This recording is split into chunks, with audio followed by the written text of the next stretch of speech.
to the game store to pick up some more paints. Try to pick up some miniatures, only to find out, and I haven't tried to buy these in a while, they do not carry the Reaper line of miniatures anymore. Oh. Which line did you say? The Reapers? Reaper Miniatures. It is a miniatures company. Uh-huh. What do they do?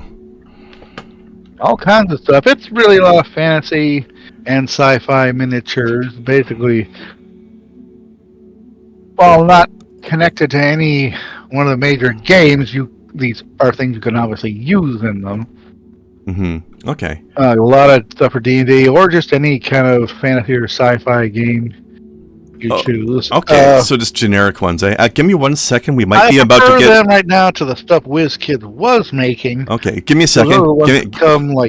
Blast. Pre-prime. Blast. Especially with the more, I guess. Do I have to mute you, sir? Miniatures. Can you hear me? Blast? The primer kind of takes away a lot of the details that were there. Like I was painting this one miniature. I don't think he can hear me. Was almost completely obscured. And then also they may have put primer work, like the mold lines and stuff on there was. You had to scrape them off. Blast, can you hear me? Now they are doing something to. Hold on. To do the I don't know what I call it. I don't know what's going on with Blast right now, but it seems like he can't hear me, so I'm gonna have to mute him until he can hear me.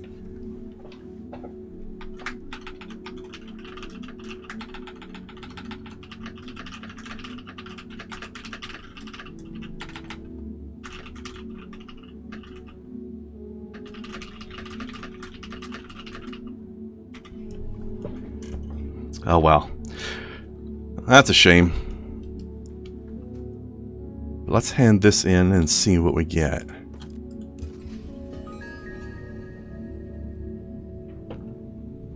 Terminal upgraded. New technologies and recommended tasks available. If you've never even heard of Atlantum before, you might want to focus on the elevator for a while. Our smelters weren't built to burn it, so turning its ore into ingots also won't be as simple as iron and copper were. Start by threshing it into a powder. You'll also need to start supplying the production terminal with power from accumulators. See that big plug on the side of it? Yeah, a high voltage cable goes right in there with a voltage stepper on the other end. And make sure the stepper is on a floor with a good power network behind it. Try to find some time to explore it too. You've got more tools now to open some of the doors we've been finding signals for. Places where people might be trapped. Okay. So we're not going to be able to do that for a while. How are my accumulators looking? 150 out of 320. Well, like I said, we won't need that for a little while. Okay, so what we need right now, our big project for the day is we need... Oops. Turn off alt mode there. We need bio bricks.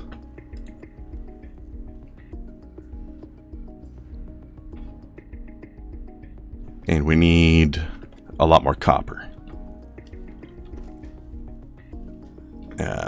Where's my... There we go. And this is making belts. Okay, let's re-enable this for now, because I'm going to be needing more belts at some point. Certainly.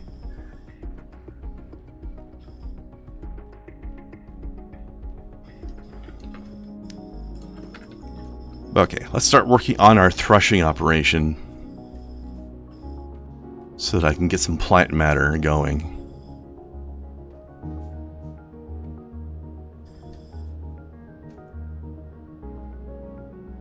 Actually, wait, do I have any plant matter now? No. Okay. I should grab what few shiverthorn I have, if any.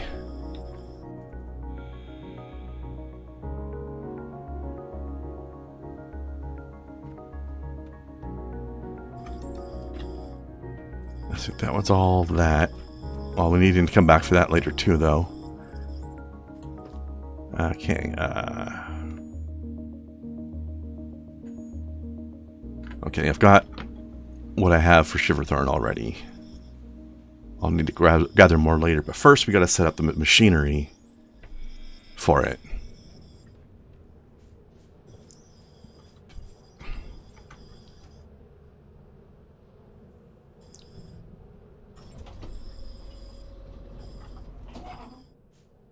Okay, let's see.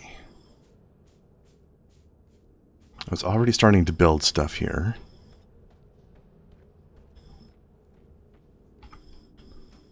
We shall need to do this more properly. Okay. I'm not sure how many threshers I will need because they've been changing the recipes and stuff. But we will need a lot of space here. You know what? Let's remove these and expand these to the bigger boys, which are, I think, these. Yeah.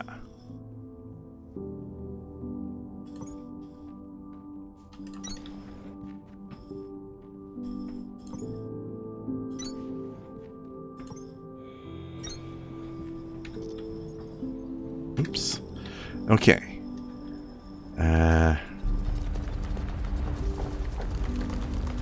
Now, I remember from experience we're going to need a lot of space for this. I don't remember exactly how many blocks, but I need 2 rows of these guys, and then a row of planters.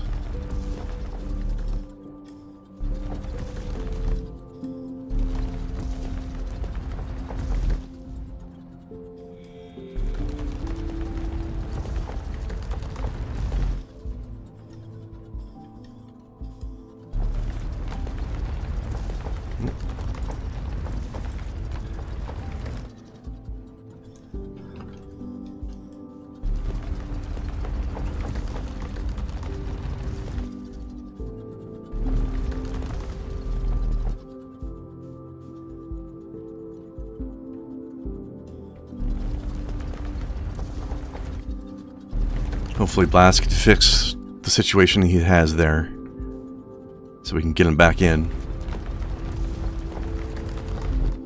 I don't know what's happening on his side there. I think it's on his side because my Discord is set to the correct microphone. You know what? Let me just test something real quick. Test. Yeah, okay.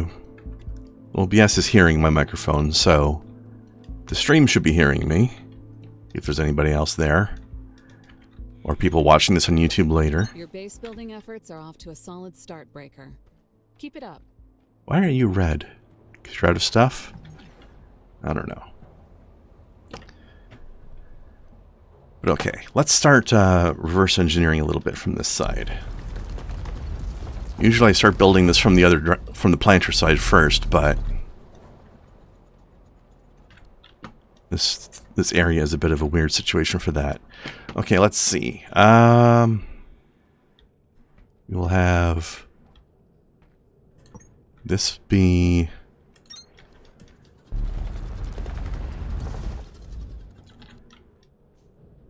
that will be the plant matter. I don't remember which direction this goes, but we'll keep it like this anyway. Oops. Okay, and we'll do like that and like that. All right, F7. Oops, nope. F5.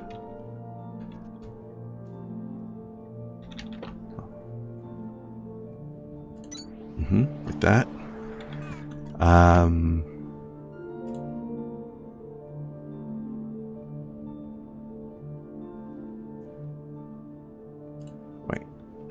That'll be not on 5 and... Okay. I'll need to make more of those. Not sure how many I'll be using overall. But... Task inbound. Filter inserters. Why are you red? Configured to transfer materials and products of a selected type. Is it because of this spike? Power required. Filter inserters will do a lot to help you manage your elevator inventories, as well as machines that produce multiple output types. You might not want to have different things spitting out to the same line or getting pulled into the same ports. Try and Yep, no sushi lines for us. exactly what you want it to move. It's because I was in alt mode again. Okay.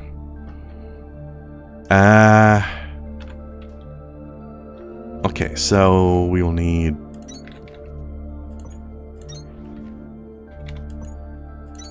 like that. And then...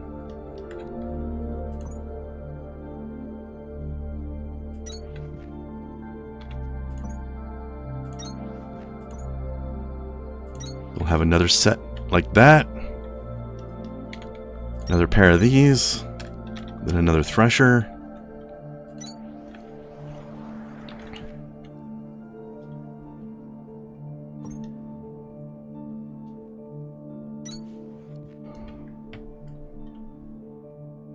Hold on, let me DM blast.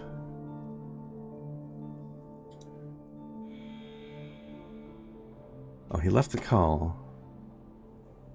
So I don't know if you saw the chat message there.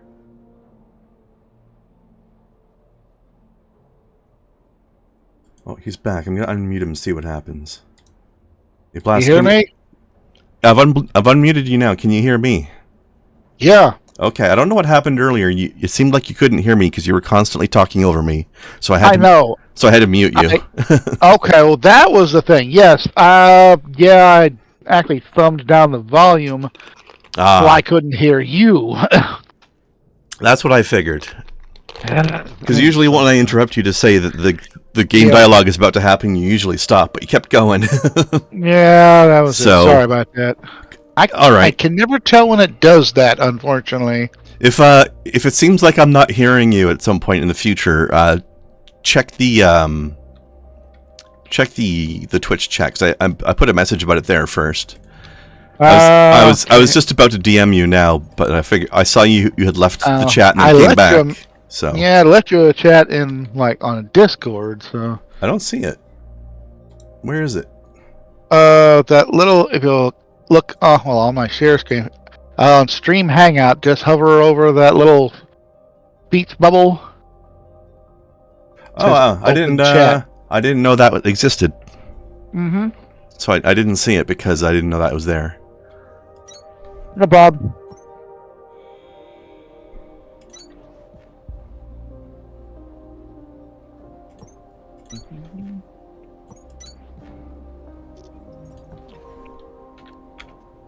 But welcome back. So hopefully your adventure went okay with getting stuff done. Oh yeah. Like I said, the miniatures I did want, I sent away for through the Reaper Miniatures site, and I did go ahead and get the paints for them, so when they arrive, I'll be all ready to paint them. Cool. Yeah, you're talking about the Reapers, whatever it was, yeah? Right, and then there's there's also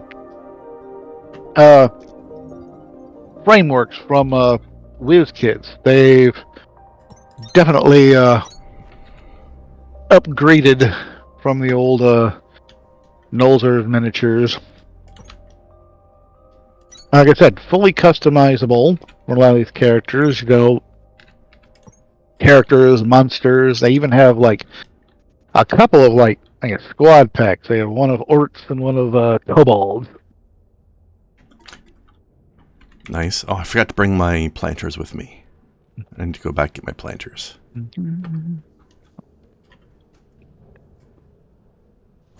Yeah, I don't have very many miniatures of my own. But I ended up buying one for that game War Machine and then didn't end up using it. I don't know if you've seen War Machine. I like it much better than other miniatures war games.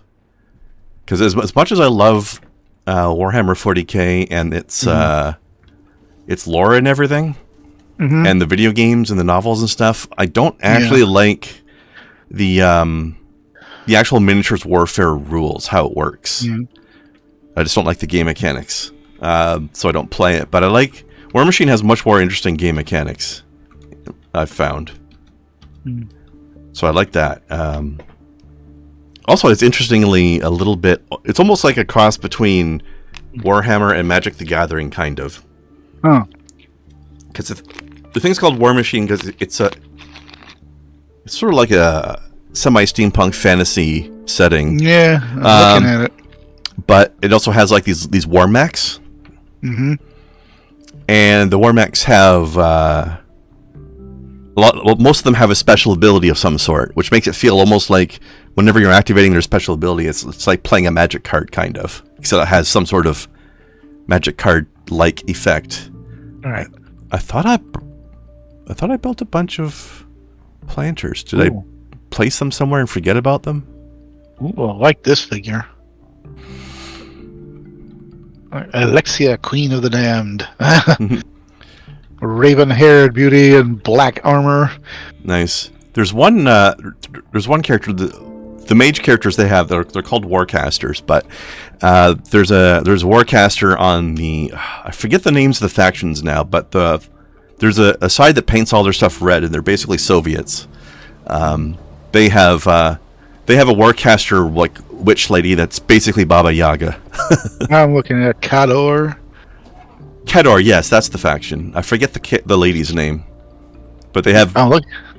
She might be just Baba Yaga. It might be actually her name or something similar. I'm looking. I see one character like Winter Corps officer. Looks like looks only like a commissar. Yeah. So the Kedor thing is they've got their stuff is the most heavily armored, and they've got like snow magic and stuff. Mm-hmm. Then there's a blue faction that's all about like they're the real steampunk faction. They've got like lightning and riflemen and well they've all got riflemen, but they specialize in marksmanship.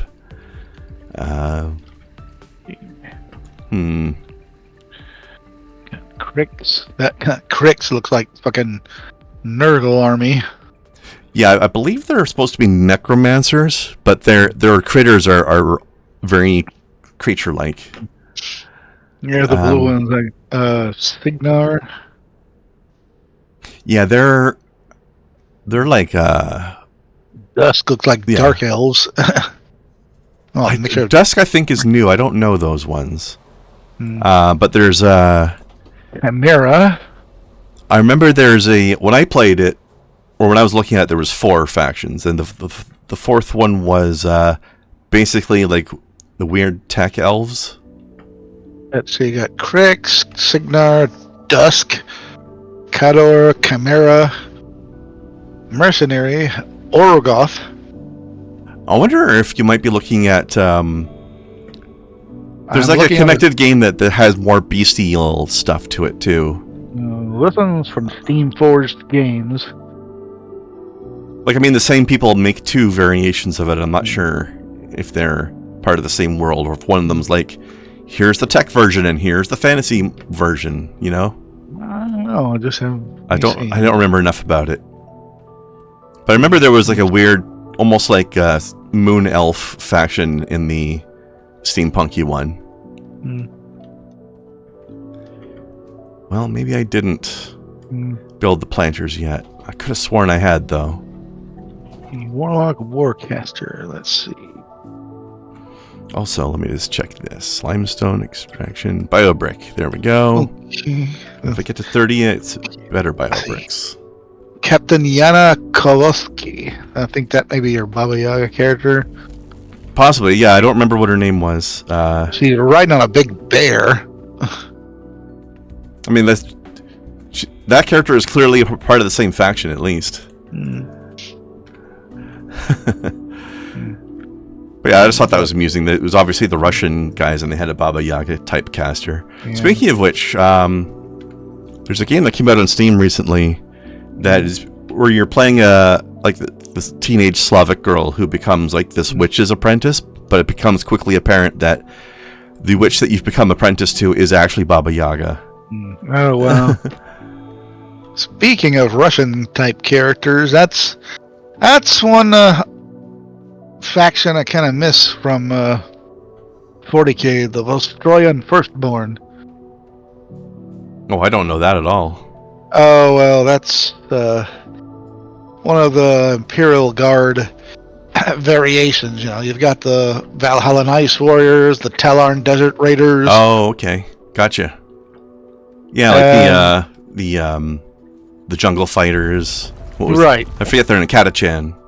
Catachan Jungle Fighters. There's the Krieg Death Corps.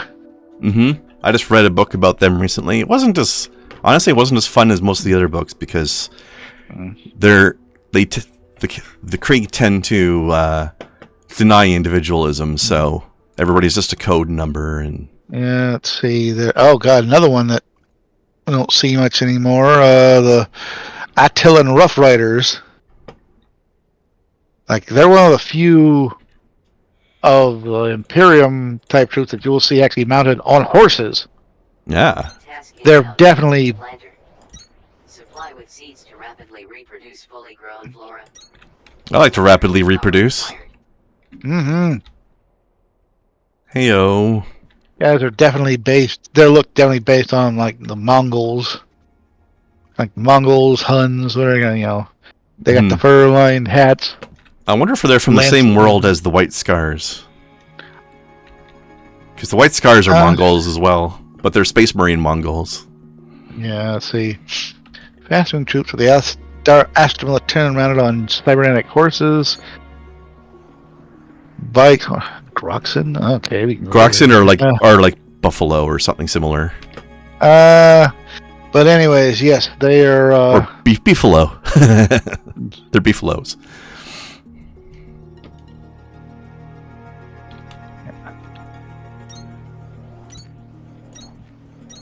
Okay. Actually, you know what? I'm going to want to set up a box for this anyways. Let's see. But the Vostroyan Firstborn are from the industrial world of Vostroya, and their look is very much based on an old Russian theme. Long red greatcoats, big tall fur hats. Yeah, yeah. Kind of gold Classic. adornments and everything. Kind of like Tsarist troops. I'm going to Really need cool. more of these guys. Let me just go back and check. I don't remember if I was automating any inserters. I don't think I was, but I want to double check. There's also the Praetorian Guard. They were definitely based on like Victorian era British troops. The red tunics, the kind of tall pith helmets. I'm surprised they called them the Praetorian Guard, because that sounds like something else. Yeah. That sounds like the... oh, no, Custos. That's right. They call those Custos. Yeah. Mm. But, yeah, Let's see. Praetorians are really... Like I said, don't see much of them anymore. Hell, a lot of ones I mentioned, like, I haven't seen much out of the Talons or Valhallans either. Like, you get Cadians, you get Catachans, and Krieg. Those are the ones you mostly see. Yeah, most often. I also remember the Mordian Iron Guard. There's... Well, I definitely know what they're making. Those are definitely... I say, they were definitely based on a more Germanic theme, though they changed the color scheme to a more royal blue and gold than a black and red. I mean, that's fair. I don't blame them at all. Not that stopped a lot of people from painting them in the black and red. Well, you know. Like, People are gonna, you know? yeah. People do a lot of crazy stuff. Right? Actually, I just want to see if I've got a few inserters made already. Might as well be making these with more I also made pizza efficiency. today. Oh, nice. Yeah, my old pizza. When I make pizza sauce, I fill up a jar of it, so there's always plenty in. Where I work, we sell these like frozen pizza dough balls. Yeah. Make a perfect like think that's about it. Yeah, they're like Well, pre-measured so that you got just the right amount kind of thing. Right. So Yeah. That's what we used to use when I worked at that one place. And that's what we've got a store downtown that sells them too. So when I was trying to make my own pizzas at home, I had bought those. Well, the first couple times I tried making my own dough, and that didn't go well at all. I never tried actually making my own. Dough is a pain in the butt.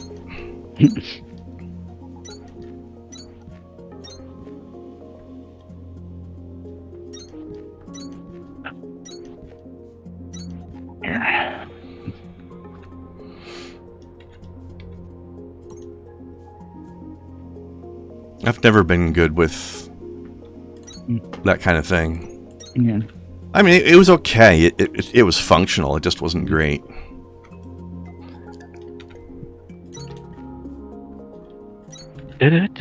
See, put this way in here. All right, we got our first Shiverthorns growing. Let's. I'm gonna need more Shiverthorn seeds. No. So remember, I was talking about how this game has the Embervine and Shimmerthorn. One thing that's really important about Shiverthorn is like not only can you make coolant from it, but in the process of making the extract from it to make the coolant, you also end up getting just general plant matter out of it, which is what we use for our biofuel. Yeah. So that's what's running our mining machines and our smelters right now. Yeah. So in order to stop me from having to go around and pick plants constantly, just for fuel, I can automate making my own by threshing Shiverthorns.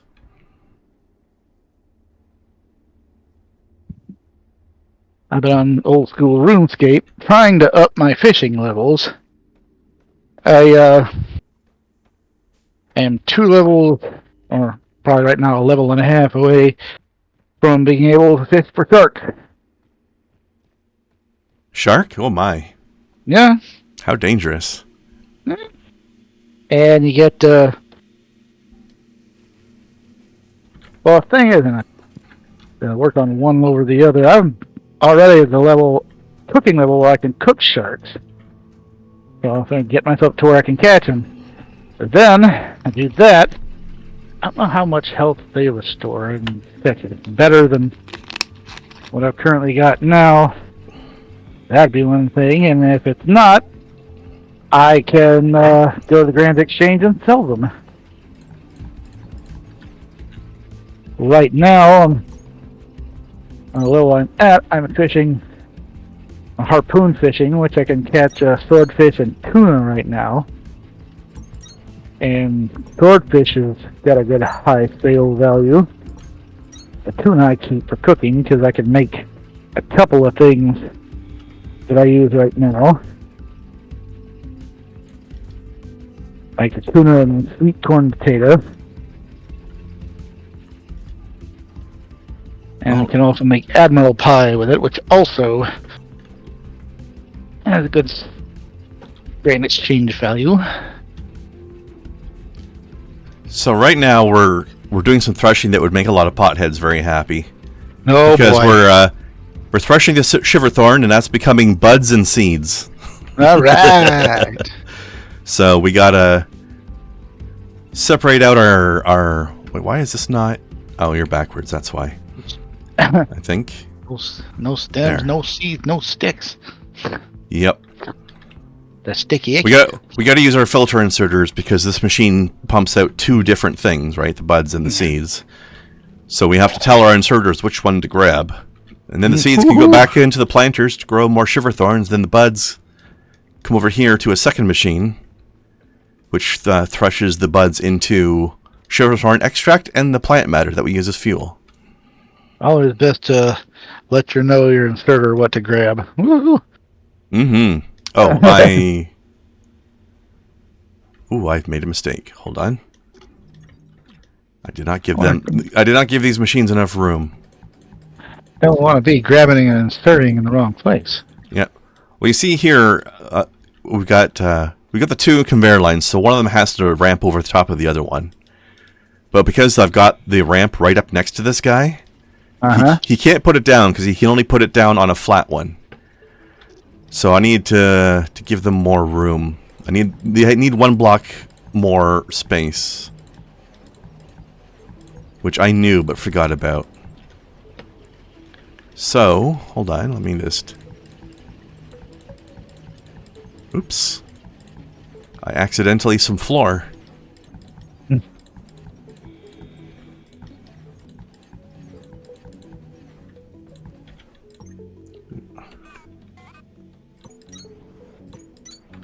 Okay. So, actually, I think this one was okay. I didn't need to tear that one down. Oh wait, yes I do, because I'd have to make the other one longer. Okay, 3. These need to be 2. Actually, wait, hold on. No, those ones aren't 2. These ones need to be 2. So that I can do the ramp over with one flat one at the end. There. Like that. Okay. Drop those seeds in there. Alright, so now I'm not sure how long I will make this, but for now I'll do this. I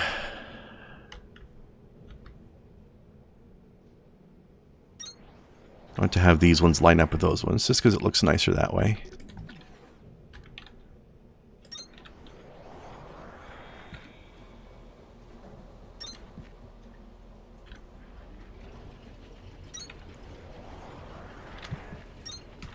Okay. There. Hello, Larson.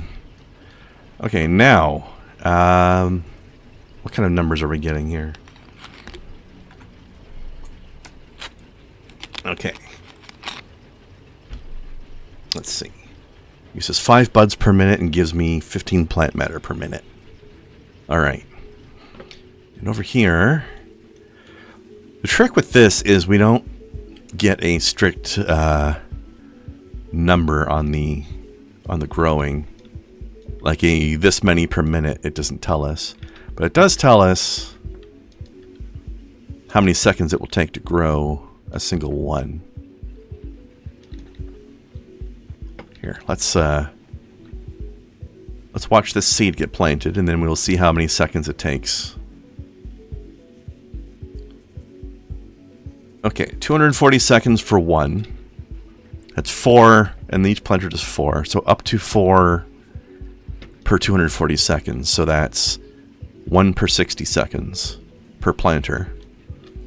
Then there's 10 planters. So if I get enough plants going, that could be 10 per minute.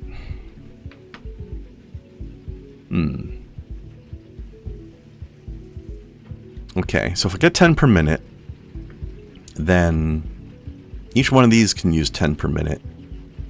So I got twice as many threshers as I need for this, but I could expand the planters later if I feel like it. Alright, so, but right now let's go with 10 per minute. That means I'm getting 30 buds per minute.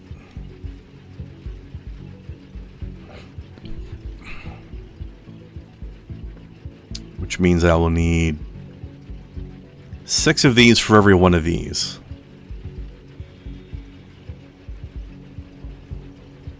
So I will eventually need 12 of these then. Okay, well let's make 4 more for now. Actually, let's tear that down for now. Make 3 more.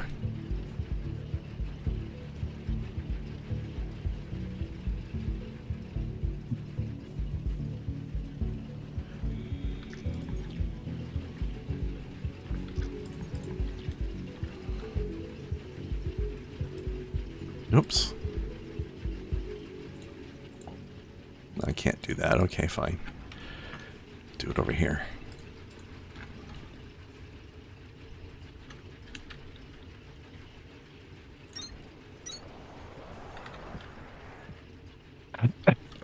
All right, let's see.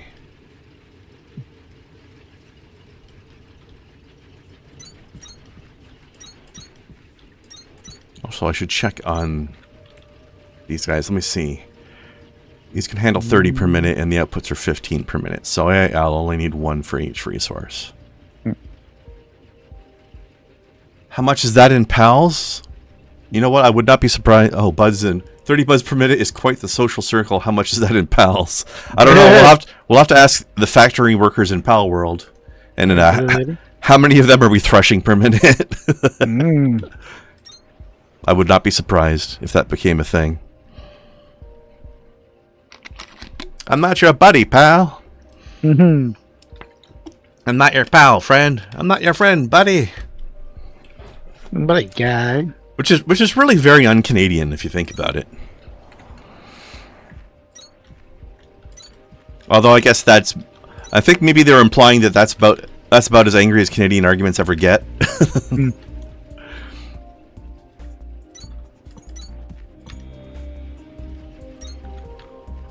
Okay, oh, I have one seed on me.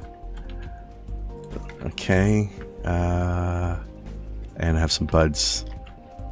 There we go. Okay.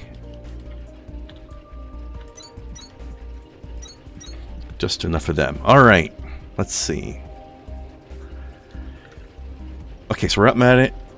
Putting sugar's horn extract and plant matter. We don't need the extract now, but we'll need it later.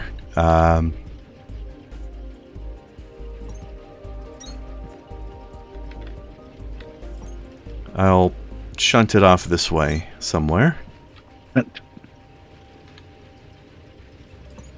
Hey, don't be chanting off in front of us. Hey, that's how you get the views, baby. All right. Yeah, the camera's on. Yeah, the resume. Okay, also, if we get this going at full production, that will be 15 per minute times 6. That'll be 90 per minute. These can handle, I think, 20? Yeah, so I'll need 5 inserters over here. Actually, wait. No, we're going to be turning it into BioBrick before we do that. So the numbers will probably be different. But I need more conveyor belts now. Unrelated note, want to see what I saw this weekend? Do I? Actually, I don't know. Do I? That's a dangerous loaded question, sir. I don't know if I do. While we're at it, though, Ooh. build some of these. What's up? I was looking at the link Larson posted. Oh, Nice lights in the sky, little aurora going on there. ooh, I wonder how high do these guys stack now? They never used to stack. The inserters used to only stack to 50 per stack. Now it's over 150. Oh, hold. All right, let's take a risk and see what this is. Ooh, there was a Aurora Borealis going on when I was last in BC, but I missed it. I've never seen footage of it, like actually animated.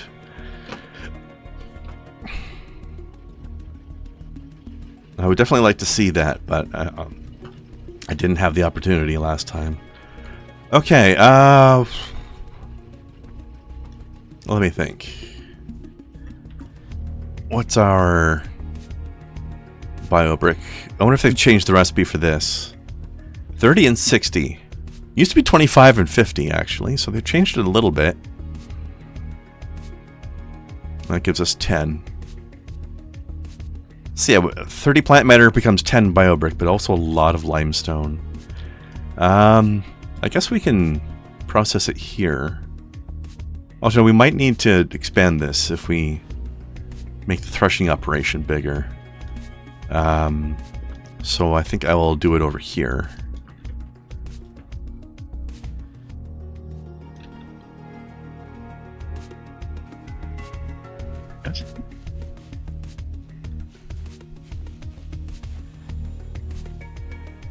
Oh, wow. I guess after they changed over my plans on my mobile service, Yeah. I guess they taken, what a previous payment had been and knocked that off of this on the lower amount that I'm paying because my bill is only $10.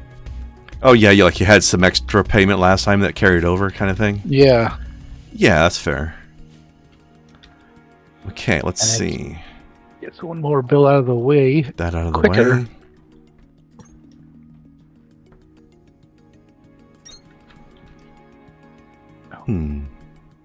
Okay, if I'm going to be doing the bio bricks over here, then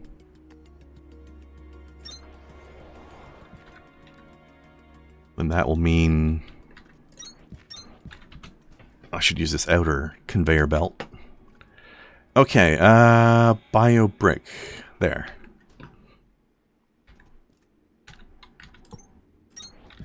Okay.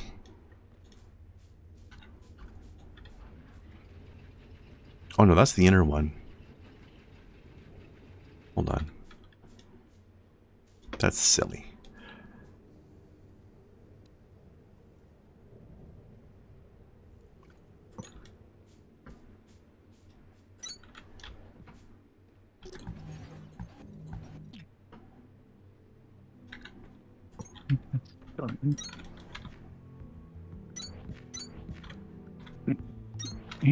Okay. Where did it go? I just clicked on it before. There. Alright. So the outer belt is that, which means the leftmost of these.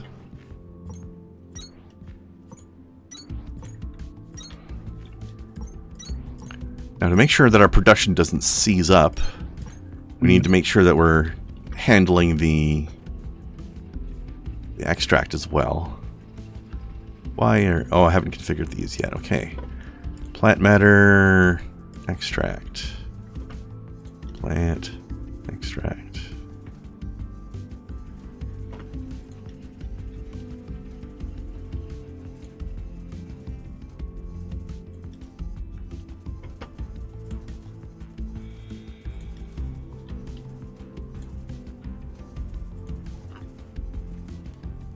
Ooh, you recorded some of it, Larson. Let's see.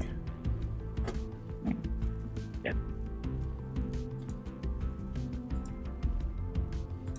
Nice. That's some crazy ass boreal magic right there, isn't it? Oops. Okay.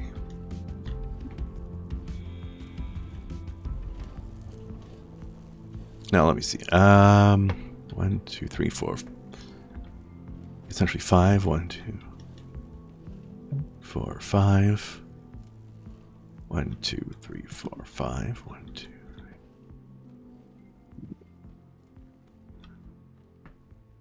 3. Okay. So a little bit into here is where we'll be going eventually.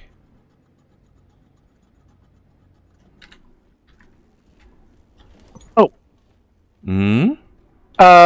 I also, to finish up one previous statement, I sent away to the Reaper miniature site and bought the miniatures that I couldn't get in the store. Oh, cool. So I basically almost see, the main thing is I've got some material. I'm making dungeon tiles, like the floor.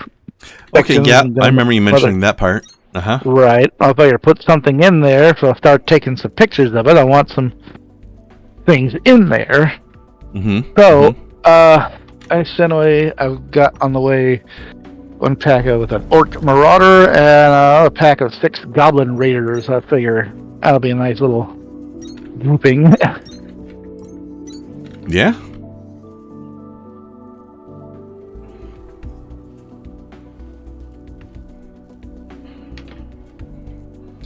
Okay, now let's see. can use up to 60, but we're going to be making more than 60, so let's make a second one.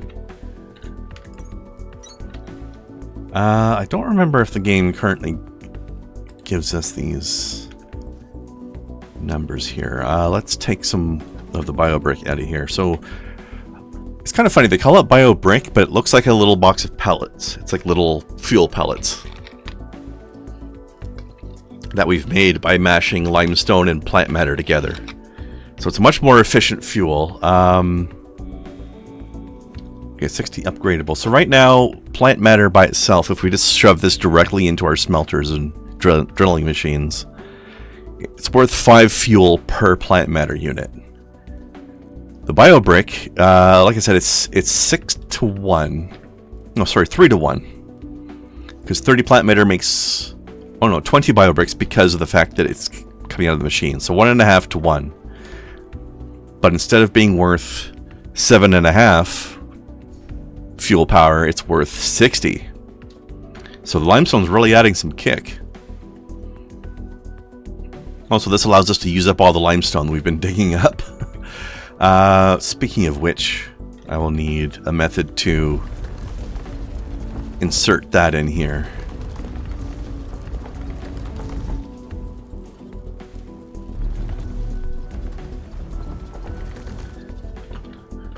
Okay, 60. I think our belts are 120, right? So yeah, one belt could feed 2 of these. But 60 means we'll need 3 inserters each. 1, 2, 3. 1, 2, 3. And of course, we're going to need to actually take these things out of the machine when they're finished. So, let me see. What's the finished product? 10 per minute. Okay, our long boy can handle 10 per minute.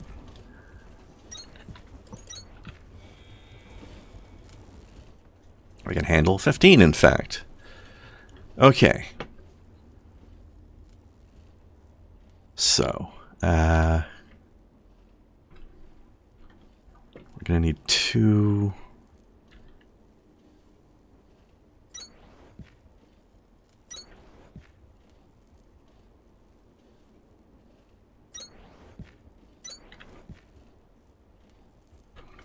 So I'll take all of my plant matter I'm carrying, drop that here. All my limestone, drop it here. Actually, wait. Don't put them next to each other.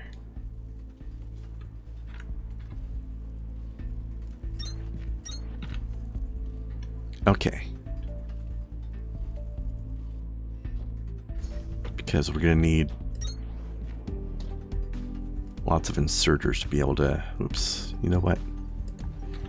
Slightly wider.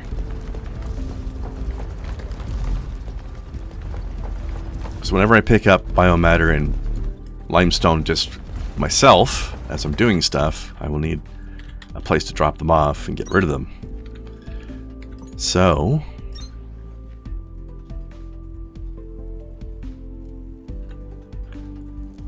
I'll need to have potentially...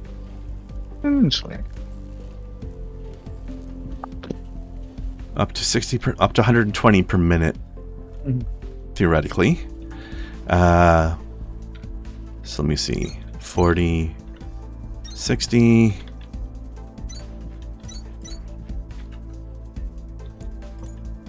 There.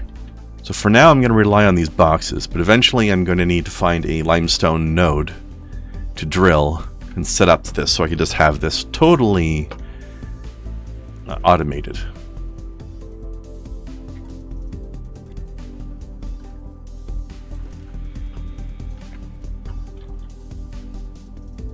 All right, so that's happening there.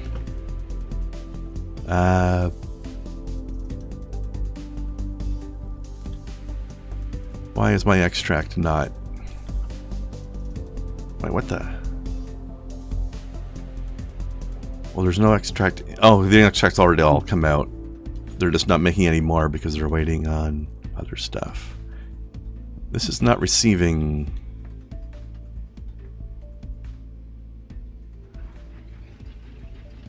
What, did I not... Oh, I didn't put this as buds. I put it as Shiverthorn itself, which is incorrect. Okay. Okay. Good to go. Alright. So we have the beginnings of field automation. Now we need to bring this out and get rid of it. Or not get rid of it, but use it. Let's see. I was going to end up bringing it around here. So...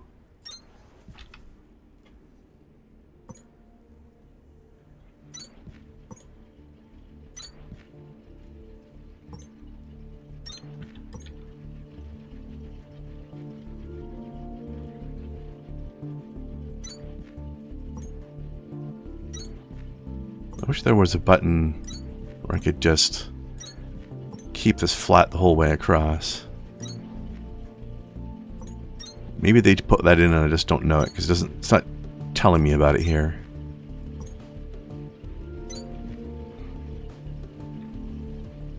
Hopefully their sales go up because the reason they made the announcement, like I mentioned it last week when we started this, they had said that they weren't going to be doing a bunch of content updates to the game after it came out because... And the reason for that was because they were saying that they didn't make as many sales as they were hoping for.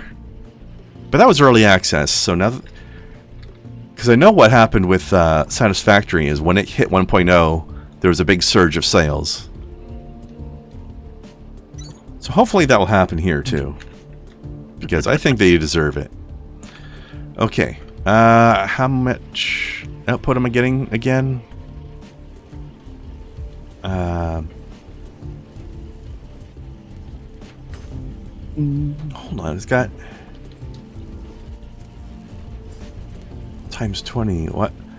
I'm unsure of the numbers here. Okay, I think it's numbers on the left are the amount that happens per recipe. Like I'm getting 20 biopricks per recipe, but I guess the recipe takes 2 minutes to build. And so therefore I'm getting 10 per minute times 2. So I'm getting 20 per minute. I only need one inserter right now. But that could change later.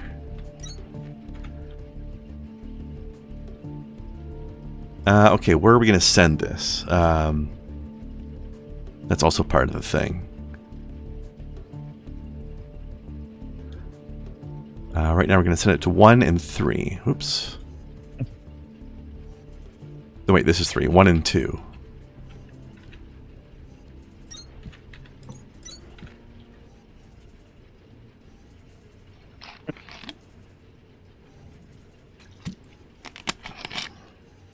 I'm not sure how much it could potentially send to each floor. I'm going to have to check to see. You know what? I'm going to try asking right now. Maybe I can get an answer while we're still streaming today. Hold on.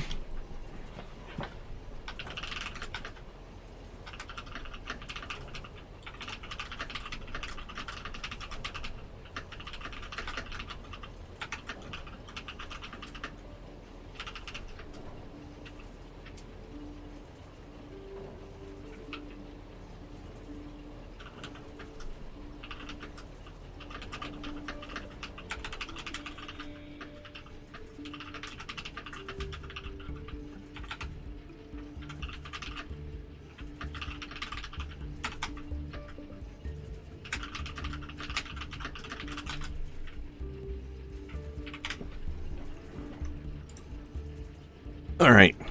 I DM'd one of the devs the question to see how much this would stack up. Because it's going to send biobricks to the first floor, but I don't know if it will do it infinitely or if it will stop after a certain point. Assuming they're not being all taken out, that is. Okay. Let's see. Also, I didn't see... Wait, is that... No, that's iron, I think. might need to source limestone from somewhere else. But then again, I still have a lot of limestone that I've dug out already left over. Okay, so let's see. Let's start with Victor.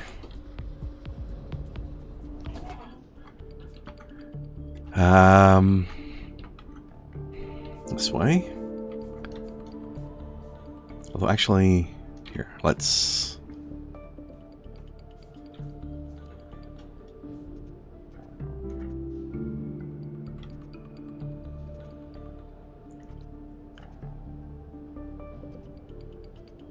Okay, this looks a little bit different than it used to, I think.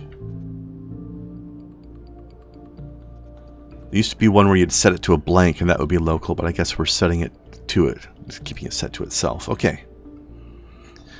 You know what? Let's set to 4 because I didn't want to have any there. Okay. Oh, I need more. I need another filter inserter. 1. Okay. I guess I could use a regular inserter and just say if this is the only thing I'm sending here, but that's probably not going to be the case. Biobrick. Biobrick. Okay. Alright, now we have the biobricks that are being made on the other floor being sent over to this floor, where we can now put them to use. I'll need more conveyor belt, though.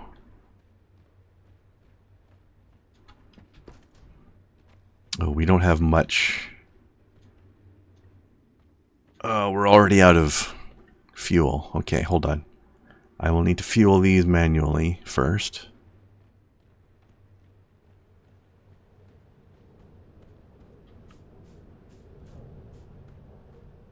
Let me just take that out manually.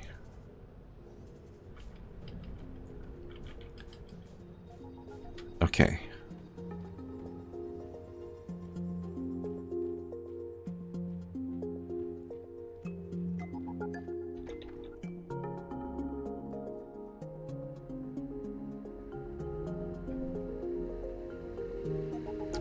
I think copper is probably what I need the most of right now, so...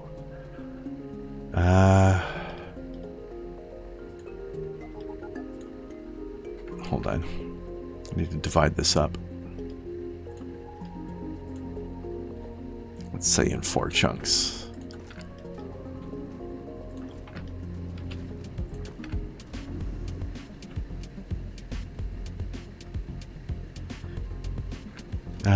The drillers seem to still be working, so it's just the smelters that ran out.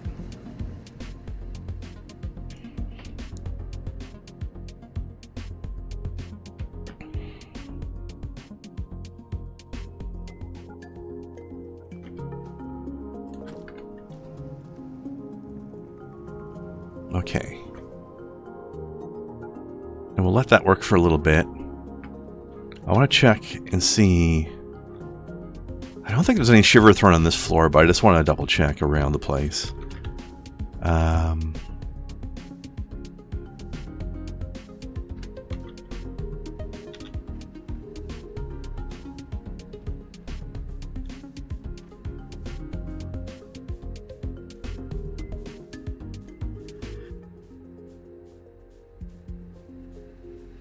wonder if there's any on floor number 4.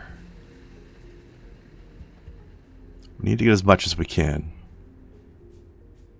Ideally, I'd like to have 20 planters worth, so that's going to be 80 seeds. Yeah, this is just ember vine.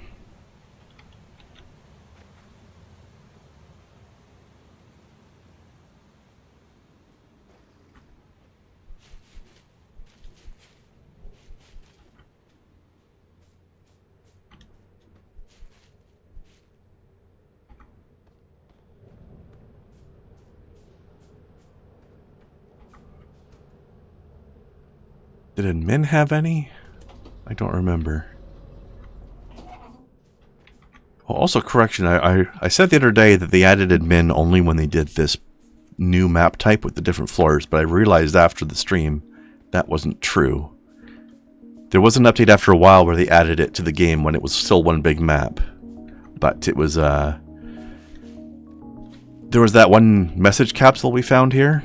That was the only reason this area existed, was to have that capsule. And just, I guess, just to sort of see a ruined building and be able to steal some materials from it. But there were no resource nodes here back then. And there's technically one here now at the bottom. Oh no, I guess there's two. There's some limestone looking thing down there. And during the testing, I remember down at the very bottom was a tiny little bit of Atlantum. I'm not seeing that on my map now, but it might just be because I haven't gone down there. I'm not sure if it gives me the whole map or if I have to fill it in by getting close to it. I don't remember.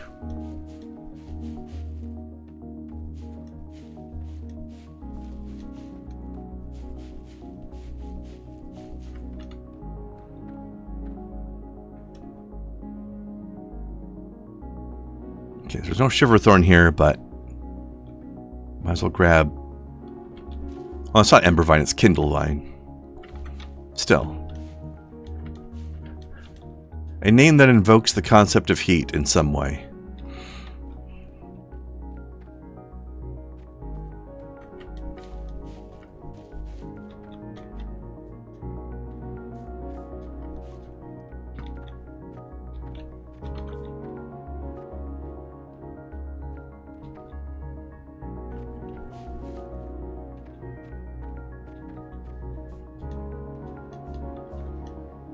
Okay, how about Hydro?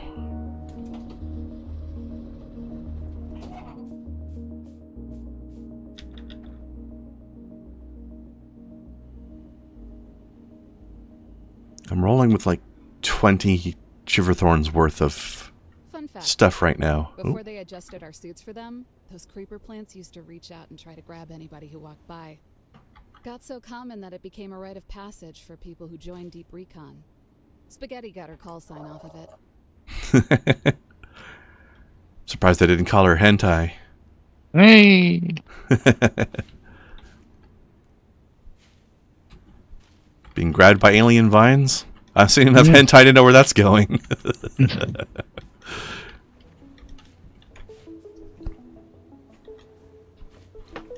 Hey, like I always say, the best thing about tentacles is they've got hugs for days. Hey! Doesn't always have to be a monster, right? You could just want some snuggles. Yeah. Hugs.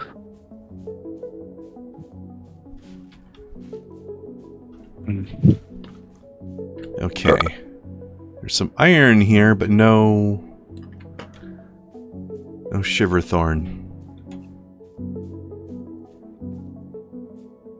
Might as well. I don't think if we booped this before, have we? Maybe we did. Alright, I think we've got all the Shiverthorn we have access to so far until we reach a new floor. Perhaps. But that's okay. Because this biobrick stuff is real efficient.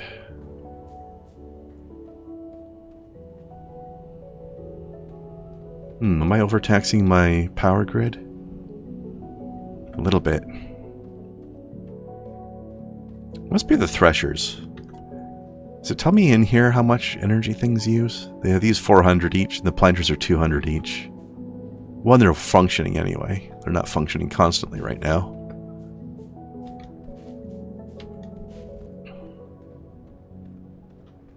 I'll definitely need more power production soon. So I've got 5 cranks and 1 water wheel. Get 8. I want to build 2 more crank generators. Alright, let's see how things are doing down here. I need more... Ooh, I've got some research cores to drop off. Okay, I need more conveyor belts. Is what I need right now.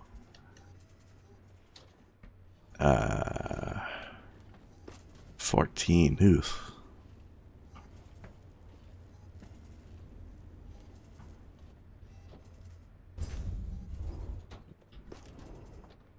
Well, can get me started a little bit. Okay. Actually, let's work backwards. I want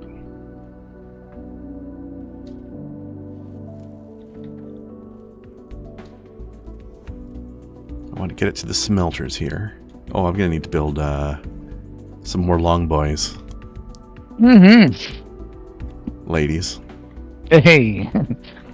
I haven't used that in a while. I think I used it once or twice last stream. Not as often as I used to. Okay. So long boys to insert fuel.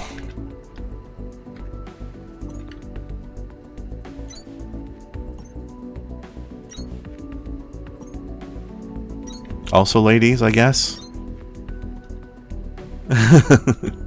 Inserting quote-unquote fuel. I don't know. Something innuendo. In her endo. Hey!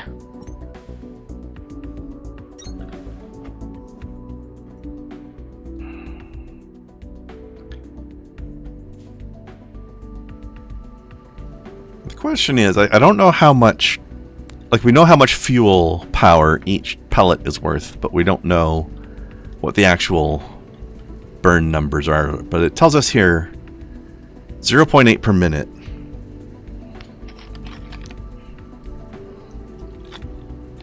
So if 60 burns at 0.8 per minute, then that's however much fuel power per minute. 60 times 0.08, or 0.8 I should say. Anybody who feels like doing the math on that, feel free. I'm not going to. But okay, let's see. Actually, you know what? I should limit storage on this. Don't make more than 2 full stacks. And you know what? Let's do the same for inserters.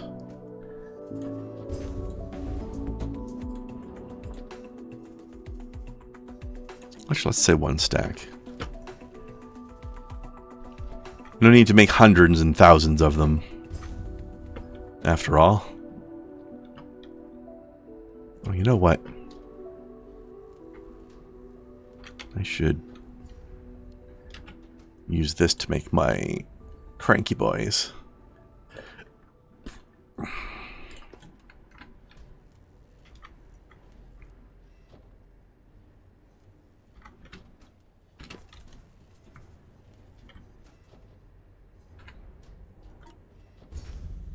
Actually, before I do that, let's use it to make copper components.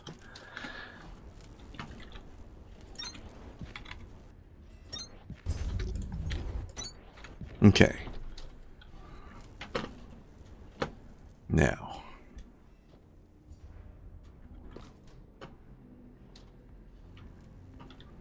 What is currently slowing me down as far as conveyor belts? Iron.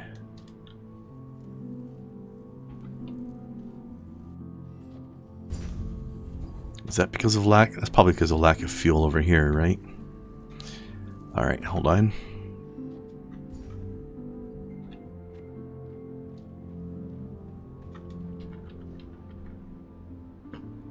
Let's grab some starter fuel.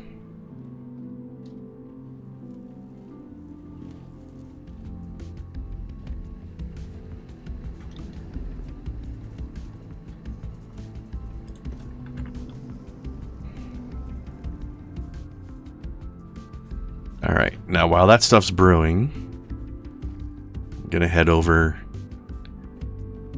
and drop off these materials I'm carrying around.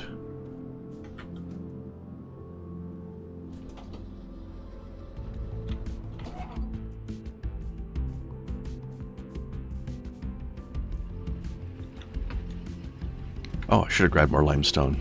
I forgot. Okay. Plant matter goes there.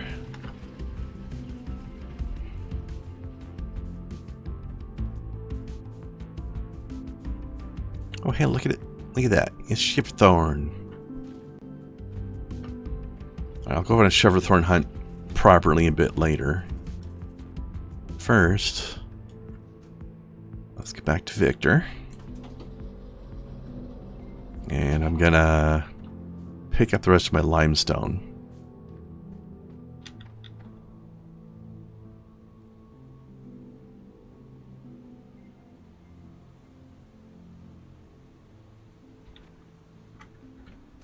There. Let's see, is there anything in here I want right now? No. I'll drop this stuff off, though. This. And this. I will need more dirt later to make more planters with, though. I don't need it right now. Okay. Hold on, what was in here? Oh, here's the other 10 planters I already made. Okay. I knew I had some.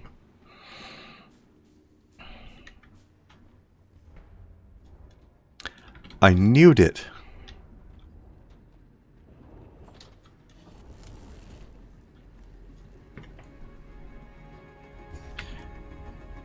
Okay, let's grab more of the bio brick though, because my iron production is still a little bit weak due to lack of fuel. Will this connect? No. And when we're done with all this, we can start making more drills and smelters so we can produce more copper.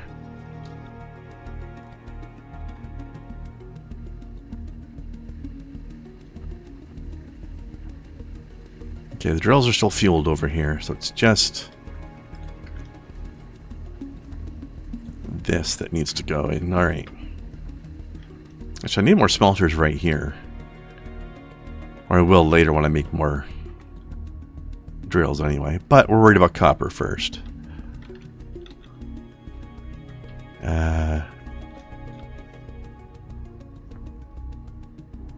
know what? Let's limit storage to 1 stack.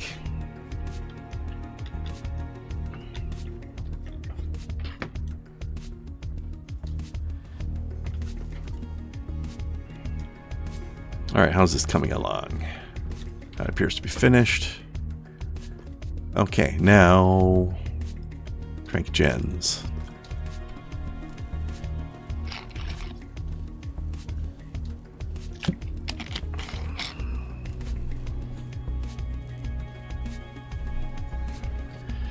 Mr. Larson, what have you been playing lately, sir?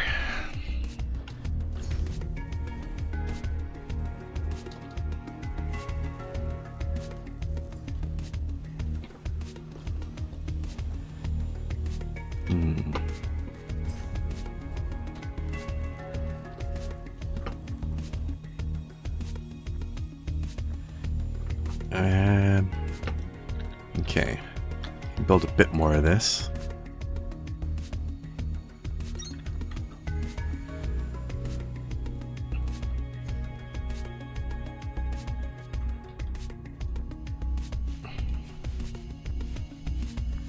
Clean this up a little bit.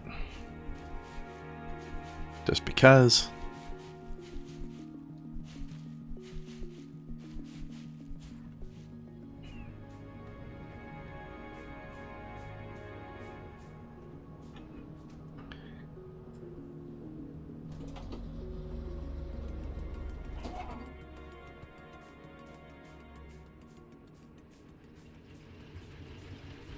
All right, let's see.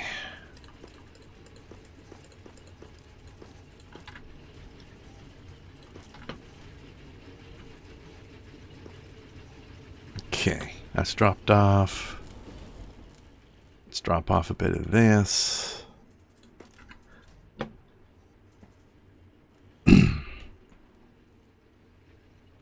All right. And now, you know what? We can drop off these as well.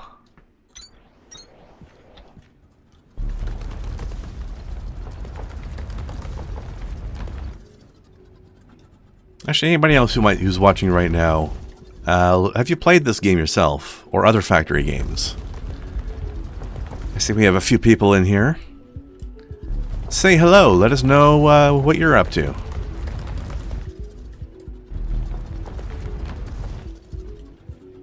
I've already got a few favorite ones myself by now. Let's see.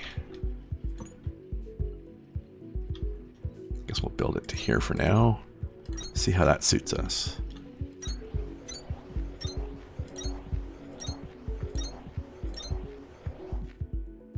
Need a little bit more.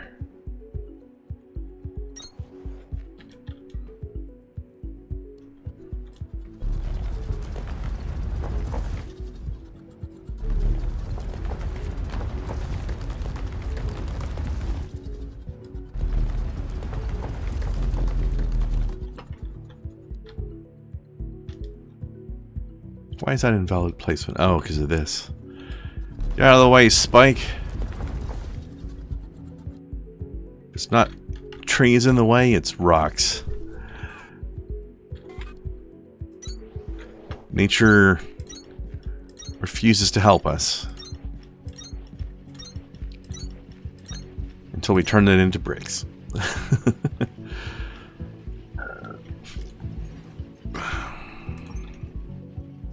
Fuel bricks. Actually, no. Hold on.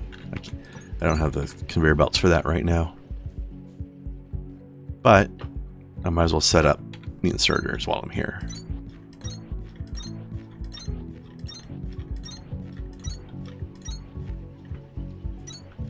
Okay. Now we toss those guys into this thresher here. That'll add a few more seeds to the rotation. Speaking of which, we need to gather some more sugarthorn. I think there's more on this level we can get. I didn't make a thorough sweep of it before. There we go.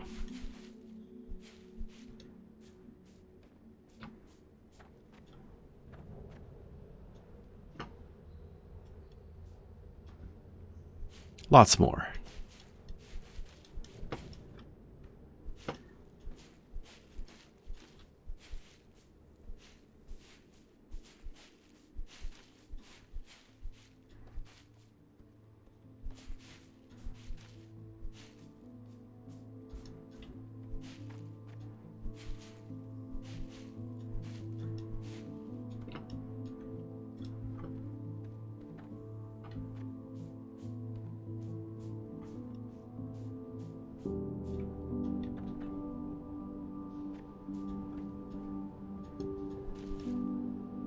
Okay, there's none up here.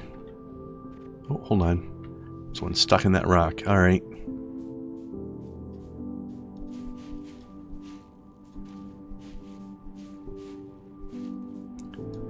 I think we lost Larson.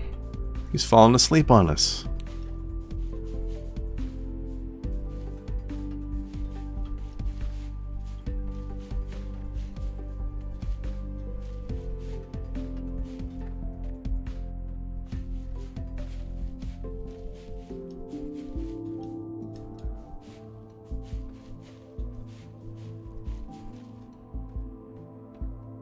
Okay. What's over here?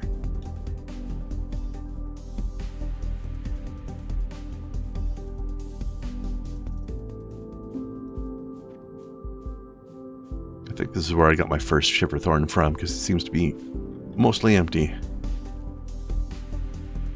Alright.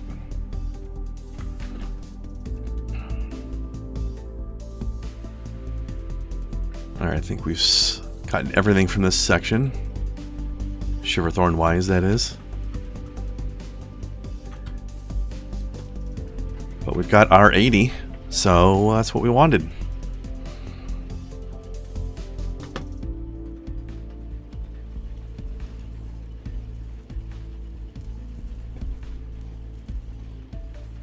Alright.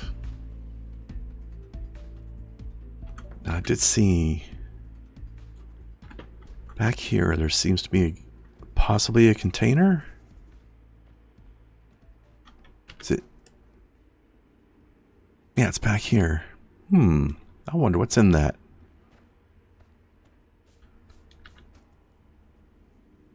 We should probably find out. Let's go digging for treasure. Especially while we're waiting for those belts to manufacture themselves.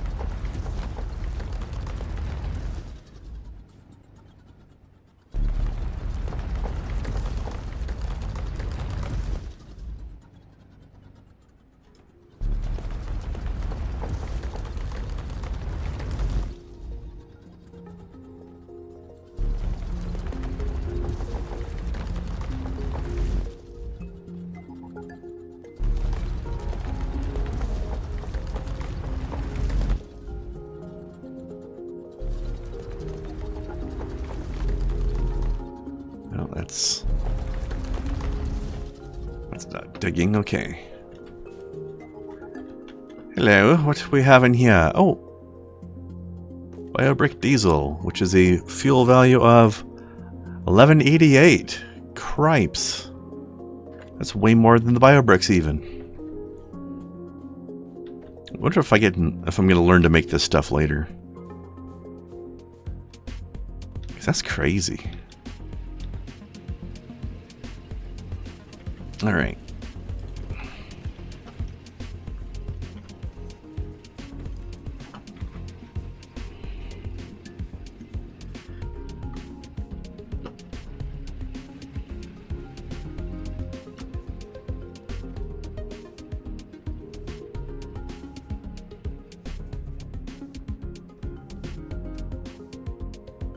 Let's see how this is going.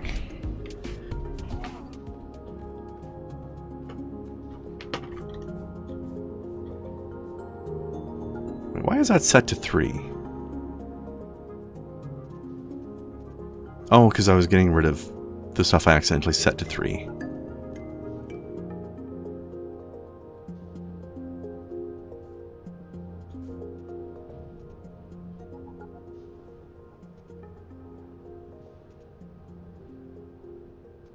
Hold on. I sent some to 4 by accident.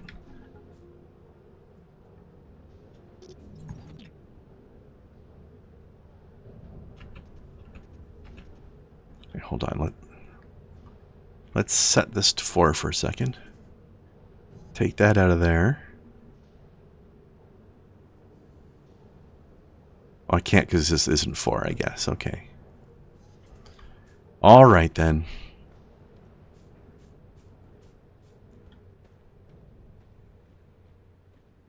Fair enough. I can see what's on 4, but I can't take it out from here.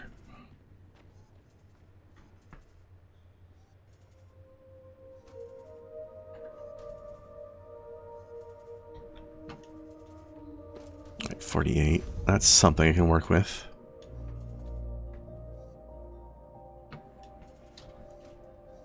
$200. Oh my god, how much is this stack? Wait, doesn't it tell us? No, it doesn't tell us.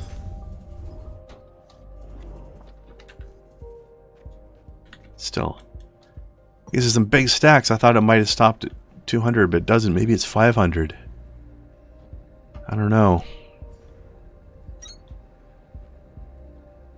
Okay, let's see. How do I want to handle this? I guess we'll take it down to ground level.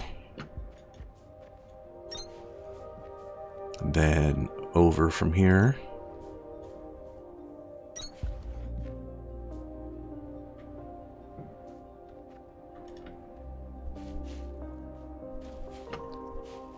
So eventually I'll have these conveyor belts heading out to all the drills and all the smelters to provide them with fuel automatically. And then when that's done, I'll do the same thing on floor 1 so I can get my drill bits going again.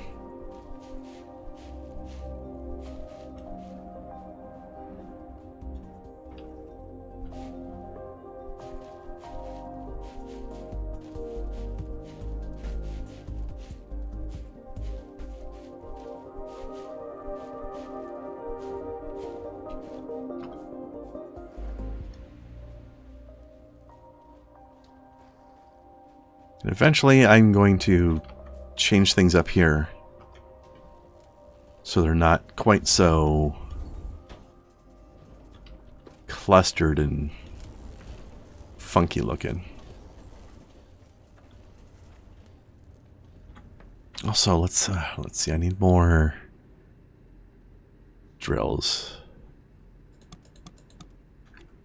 down here.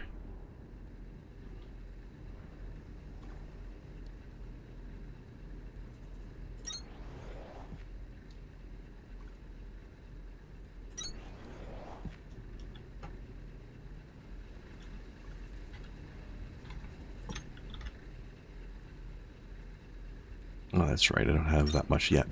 All right, well,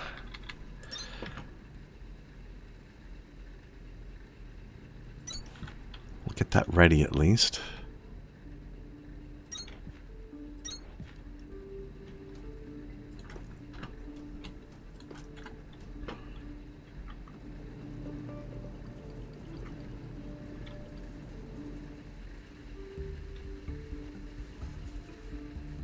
All right, let's see.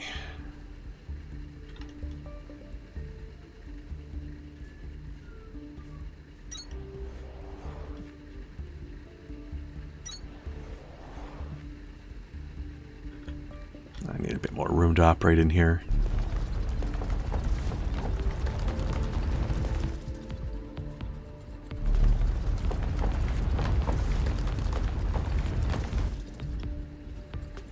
There. Yeah, welcome back. Yeah, I turned the mic off while I was getting some stuff done. Good idea. I think we lost Larson. Oh, He's been quiet for a long time. yeah, doing laundry, so didn't want the sound of the machines coming through the mic. Appreciate it, sir. Thank you. Okay. You think I'll make a drink? See. And vodka. Yep. Hmm? Orange and cranberry. Hmm. I've never been a big cranberry fan, personally. That's when I'm making it. I'm making a sex on the beach. Ah. It's actually very tasty. It's peach schnapps, orange juice, vodka, and cranberry juice. Hmm. That might be interesting. So I'm not sure if I've had cranberries as part of a mix of things. I know I don't like it by itself. But as part of a mix, I might. yeah, so 2 ounces of orange juice, 1.5 ounces each of vodka and peach schnapps. Mm-hmm. Chicken. Yeah. Oh, the smell of the schnapps alone is really like,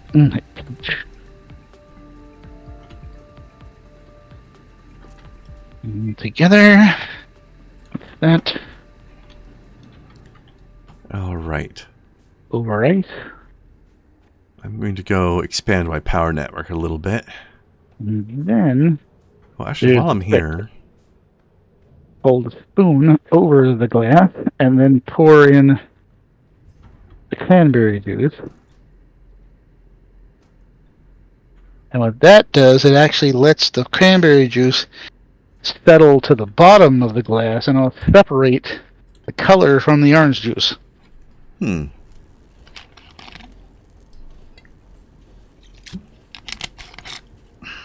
Only now, usually, also if you have it, decorate with a slice of orange. And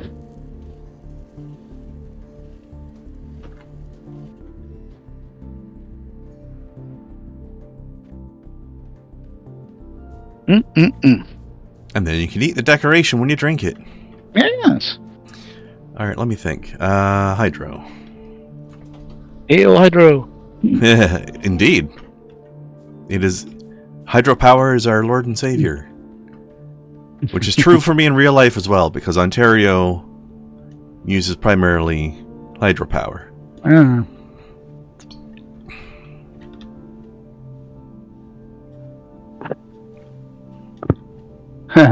I posted on Twitter, right? So I'm going to show a picture of different tacos, and is it corn or flour?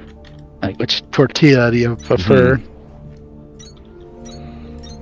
I like the hard shell corn personally. Same. I'm not sure if that's particularly traditional for actual Mexicans, though.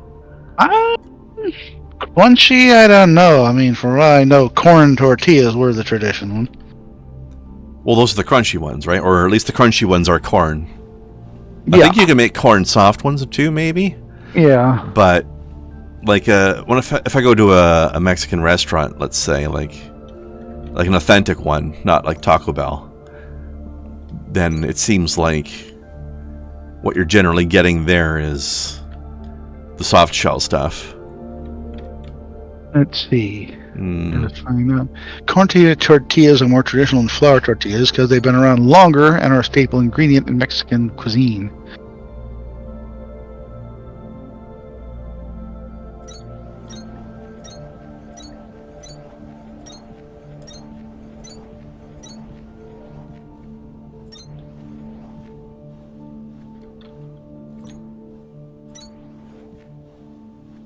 Now, traditionally, the corn was basically made into a dough, and then the rounds were cooking on like a flat, hot surface. Right. Actually, when I was in Philly, we ended up walking past some Mexican street vendors who were trying to hand me, like, they had like a little flat grill type thing on the sidewalk. They were trying to hand me a tortilla as a sample, Yeah. which I would have taken, except for the fact that we had just eaten somewhere else, like Oh, yeah. literally 10 minutes before. So I was like, no, thank you. Mhm. Because I knew I wasn't going to buy any tacos from her because I just had lunch. So Yeah. I felt like I'm not going to take a free sample from you because I'm definitely not going to buy her product. So I don't want to be just stealing shit from you for no comeback. Like, no, I'm not giving you anything back, so I'm not going to take. Right. Let me see. 3,000, 4,000. Okay, I'll drop these off here. Mechanical components are still needed. Okay.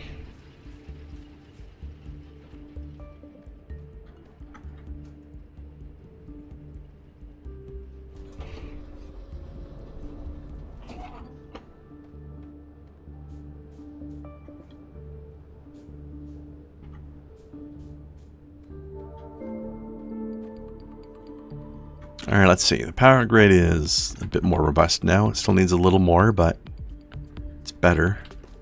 Yeah. Okay. Water wheels. Water wheel. What a wheel, what a wheel, what a mighty good wheel.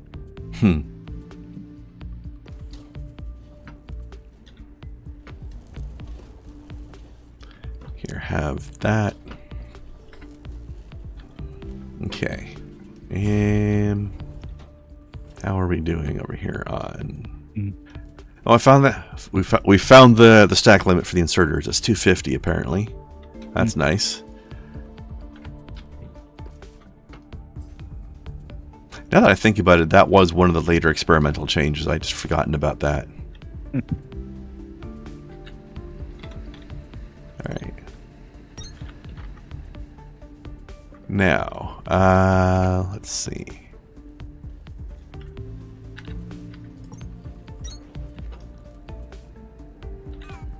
Oops. Want it coming along here. Oops. Hold on. That.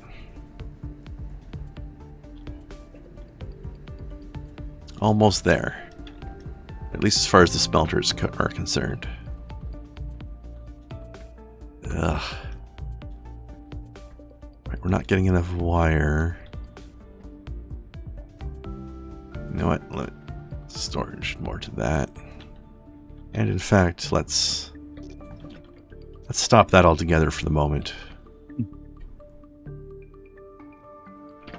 I guess I could expend these for now.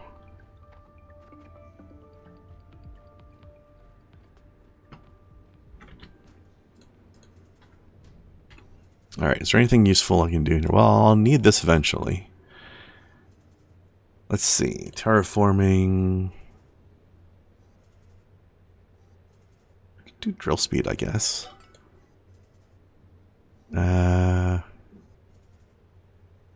fine for now. Smelting speed?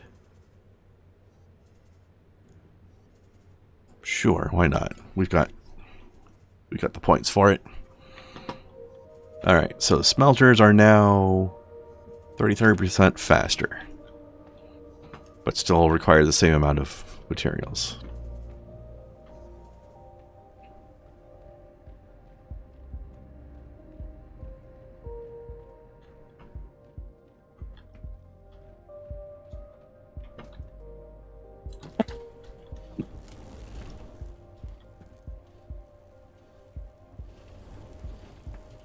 Okay, so we're not receiving... Oh, the smelters ran out over here again. Okay. Here, let's at least get 2 going a little bit.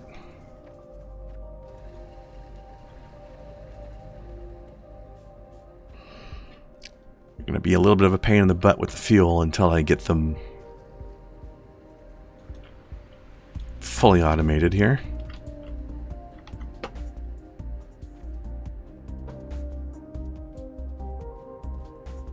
Okay, you take that. Actually, give me half of that back. I'll put it here. Or wait. There. And then you can have this.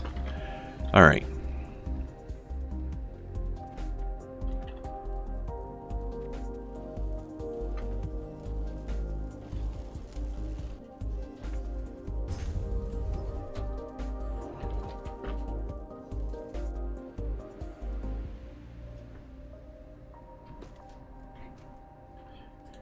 Okay. I'm out of copper, so I'll need to be making more copper components soon. That can wait.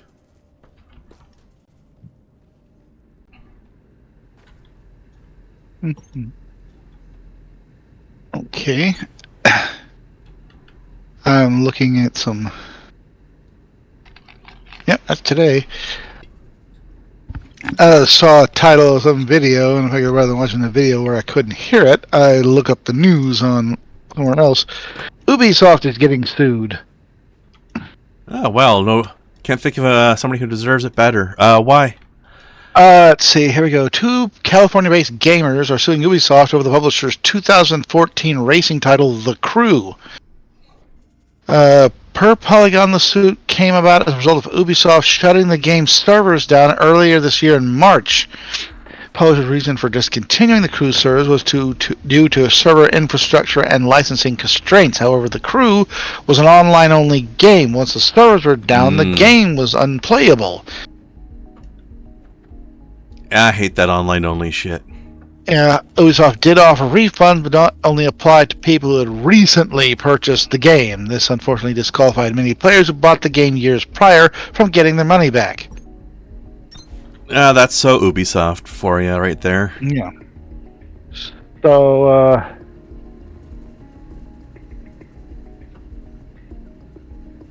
as the old thing, people said, well, you know, I forget who was initially streaming and online only stuff, but they just shut it down and you already paid for it and you're getting nothing. And it's like, was it buying and necessarily owning? And somebody could say, oh, well, then pirating and necessarily stealing, is it? Yeah, fair. Or using your dumb logic. I mean, if you're in a situation where it's like, yeah, I wasn't going to buy this anyway. Yeah. Then you haven't lost a sale, right? But if you have already bought it... Yeah, no, I'm just saying, like, because you said pirating is not necessarily stealing. Yeah. So, like, it's like, on the one hand, pirating can be a lost sale, but only in the situation where you would have bought it if you hadn't pirated it. Whereas if you're not going to buy it, then they lose nothing because pirating does not take a thing away from them. It only potentially loses a sale. But if the sale wasn't going to happen anyway, Well, that's a problem with those money companies, especially the streaming and online-only services like Disney Plus. Yeah. Are the ones that, and retail venues like Best Buy and Target, probably Walmart by now, are removing Target. physical media. So, like, I've been in Best Buy and Target. Ain't no DVDs or Blu-rays there for sale anymore. Yeah, I've heard about it as well. Like, people going to buy a game at a store and they crack open the box and it's just a code to download the game. Right. So it's like, well, why did I go to the store for this then if I was just going to download it anyway? They wanted a cool case. I mean, might as well just not much. Yeah, might as well just bought it straight from Steam in the first place or whatever. I guess they wanted you to. Of course, that's also a way for them to, since you have a all strict digital copy, and they can find some way to not refund your money if you don't like it. They said, well, because they'll usually limit refunds to physical sales. They tried doing that a lot. They tried doing that with Fallout 76, you remember? Doing what exactly? Sorry? It was kind of like something about, well, that's the thing. The physical copy was just a case with a code in it. Oh, I see. Yeah. And I'm not sure. It feels a little different with them just because it's an MMO, but I don't know. You have to be online to play it anyway because it's an MMO. So having a physical copy doesn't seem as important there, but still, I mean, it's still nice to have them in some cases. All right, we need to make a second floor here for this and it's copper. Kind of like, it just me think that for the base game, the physical copy is just the same as if you digitally downloaded it. It's like, I think it'd be less for the digital only.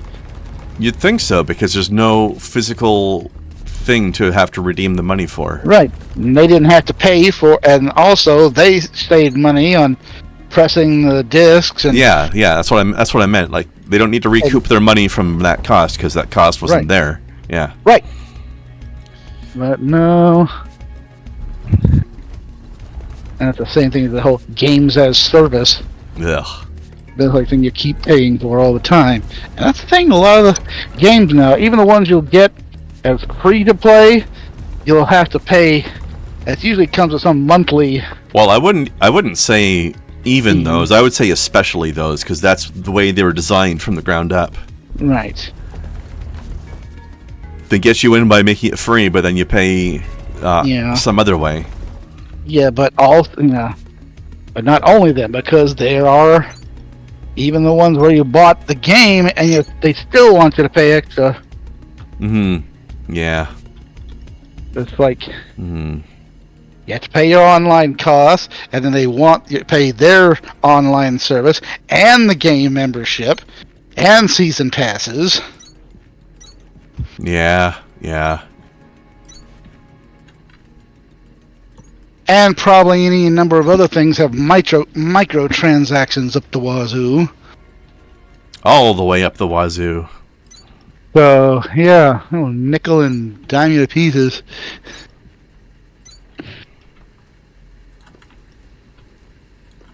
Yeah, that's why some people like to call those pay to pay. Yeah, pay to play or pay to win. That's the in this case, it's pay to pay. You buy the game and then you still have microtransactions. Yep. So you're paying for the opportunity to continue paying. A lot of companies a lot of countries were cracking down at and especially the whole loot box system. Yeah. Those are getting banned in some countries. Right, that's what I was saying. I think Belgium banned it, for example. Yep. Because they call it gambling, and when they got kids playing it, it says you're basically technically is. Yeah. And they try to equate it to, it's kind of like when you used to buy the packs of baseball cards. You didn't know what you were getting, and it's like, but you probably didn't pay as much for the baseball cards. And in the baseball cards, you're at least assured of at least 1 or 2 cards being better. In fact, it said right on, guaranteed you'll get at least however a couple many of rares or uncommons whatever. rare. Yeah. Yeah. I don't know if they call them that in baseball cards or not, but I know that Magic the Gathering would do that, Yeah. for example.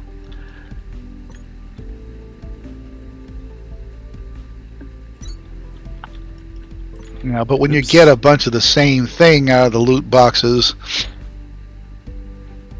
and it probably won't be anything rare or special. Yeah, I don't think they have those guarantees. Yeah. Of course, now you have things like, especially things like Counter-Strike does this, I know. They have like a whole separate thing, the old skin club. That term taken out of context is creepy. Join the skin club.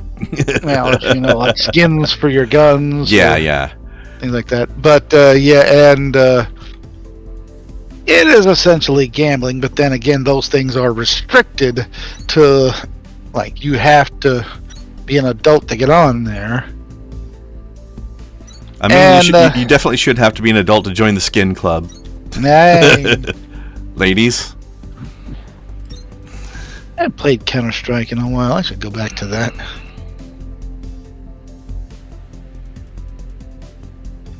All right, we got. We need a. Oh, I was also watching. There's a newer Russian Badger video, and he is actually talking about encouraging some people. Or then again, he said as much as for Battlefield. Was it 2042?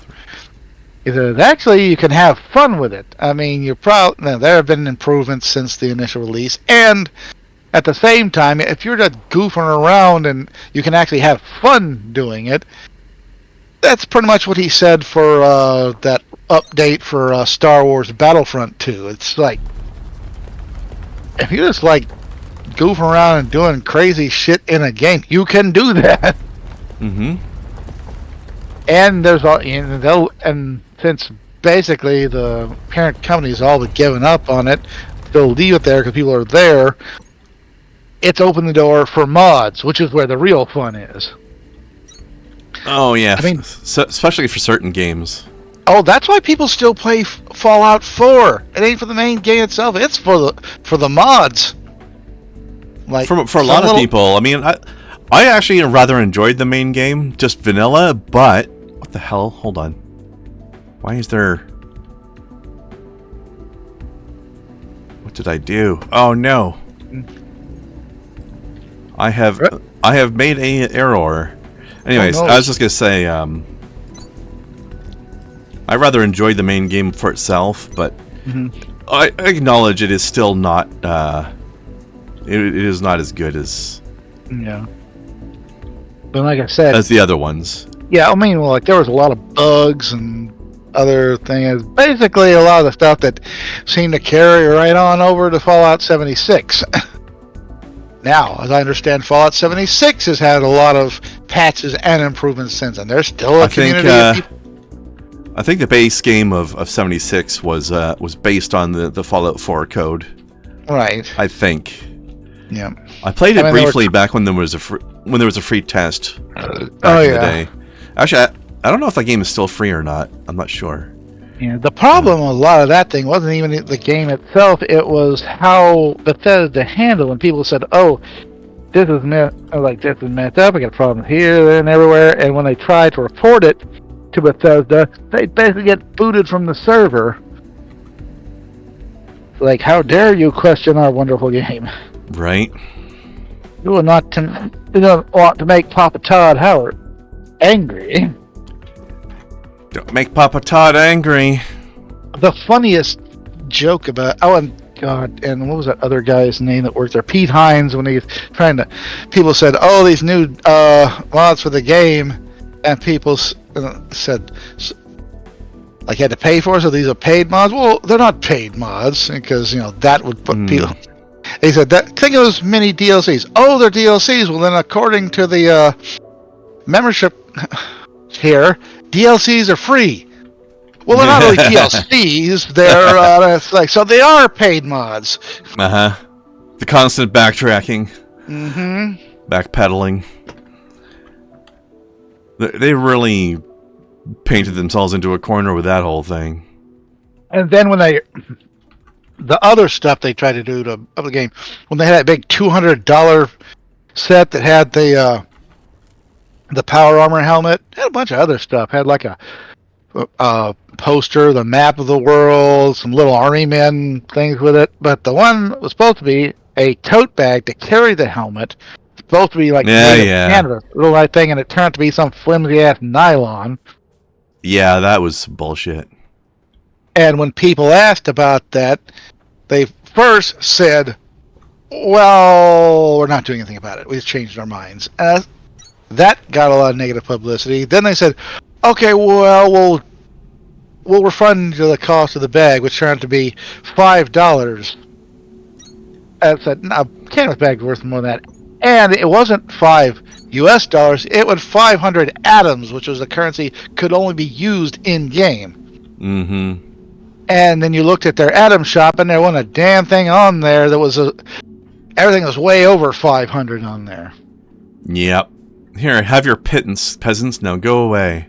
I think eventually they did finally write down, make the bags, and send them out to people. And what's the worst part is, prior to the game's release, they made these promotional canvas bags. It wasn't exactly the same, but it was made from canvas, which they sent out to influencers. Basically, the people who are going to hype up the game for Bethesda. Basically, all the Bethesda shills got their free bags. So it's like, you know, when they said before it was not technically or financially viable, so well, how come you made all these bags? And it seemed to have no problem there.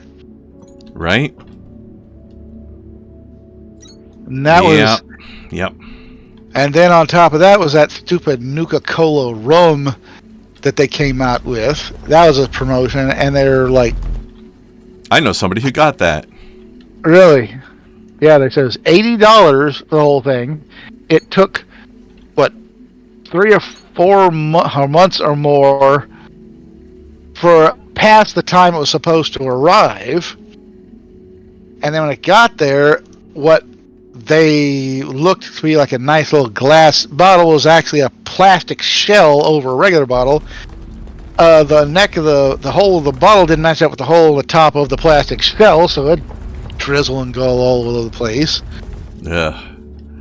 Let's see, any of that drizzle out onto the label on the bottle, it would peel right the frick off. Go figure. And then on top of that, the rum wasn't any good. You know, they had one of these things that were actually testing the rum. The guy made this face like, am I allowed to swear in here? It's my show. Awful. Well, then I guess you should ask yourself, eh? Well, you know, I think he is more addressing it towards YouTube at that point. Yeah. Pretty much. All right, let's see. No, go ahead. I'm just thinking of something else. That whole year of the game's release was not good for Bethesda. No. On top of a lot of the bugs in the games, one of the most notorious was the fact that bobby pins, which is one of the game, basically weighed according to a pound a piece. Oh, I remember that. That's some heavy lock picks. Yeah, and I love it during one thing at a convention with a panel there, and Todd Howard, he said somebody mailed him a box full of bobby pins with a note that says, weigh these. Yeah, I remember that. They definitely deserve that. Yep. Okay, let's see. And since that time, that may improve. Then we got Starfield. Which what a wet fart of a game that was. Yeah, even bigger trash fire than 76 had been. Yep. And meanwhile, somebody was talking about this, and one of the guys... Internet Historian made one of the best videos on that. And then when I was watching Renegades reacting to that video, they paused and was like, yeah, I remember when they first announced the game.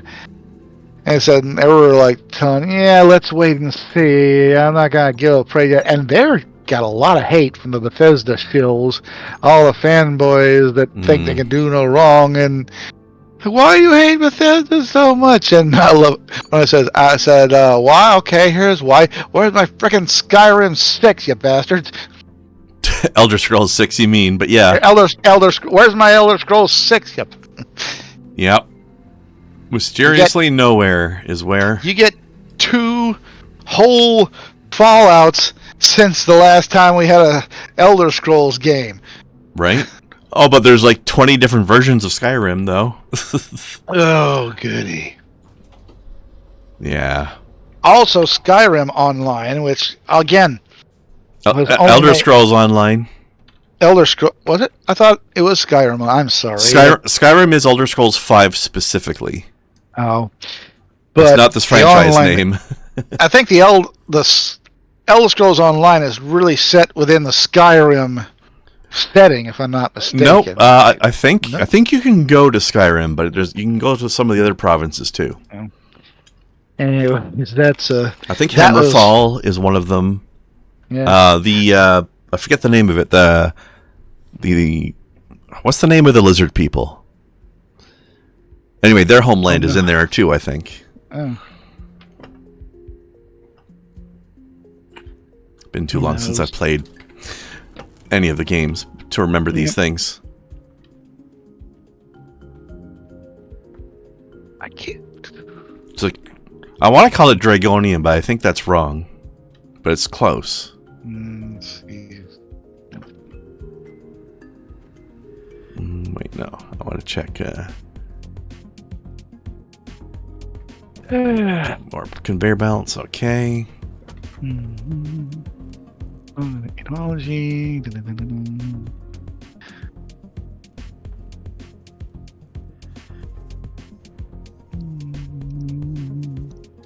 Argonians.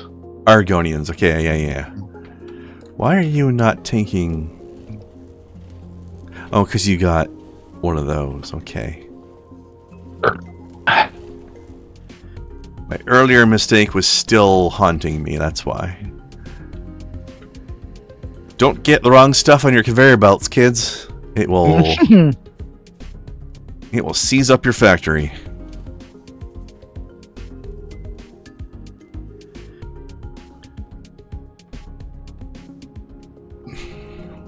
Alright, let's get back to Lima.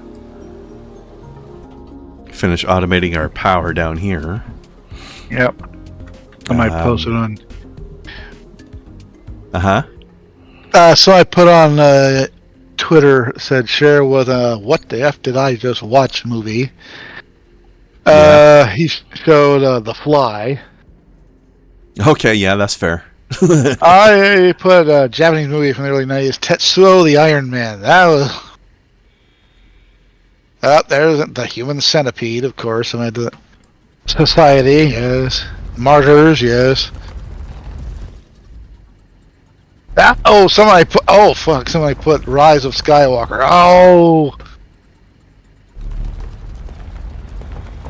I heard some speculation yesterday about when they make the next trilogy of Star Wars movies that they're threatening to make. Yeah. Rey is going to be effectively the next version of Obi-Wan. Point. Yeah. Not the focal point, but she'll be the new Obi-Wan specifically. They keep saying, they're going to make it, then they're not, then they will, then they won't. It basically depends on how the power shifts within Disney right now. Yeah. They keep saying Kathleen Kennedy is here to stay. Now she's out. Now she's staying. Now she's out. It's it. Oh, God, yes. David Lynch's Eraserhead. Definitely a what the F. Tucker and Dale versus Evil. Yes. Ichi the Killer. Yes.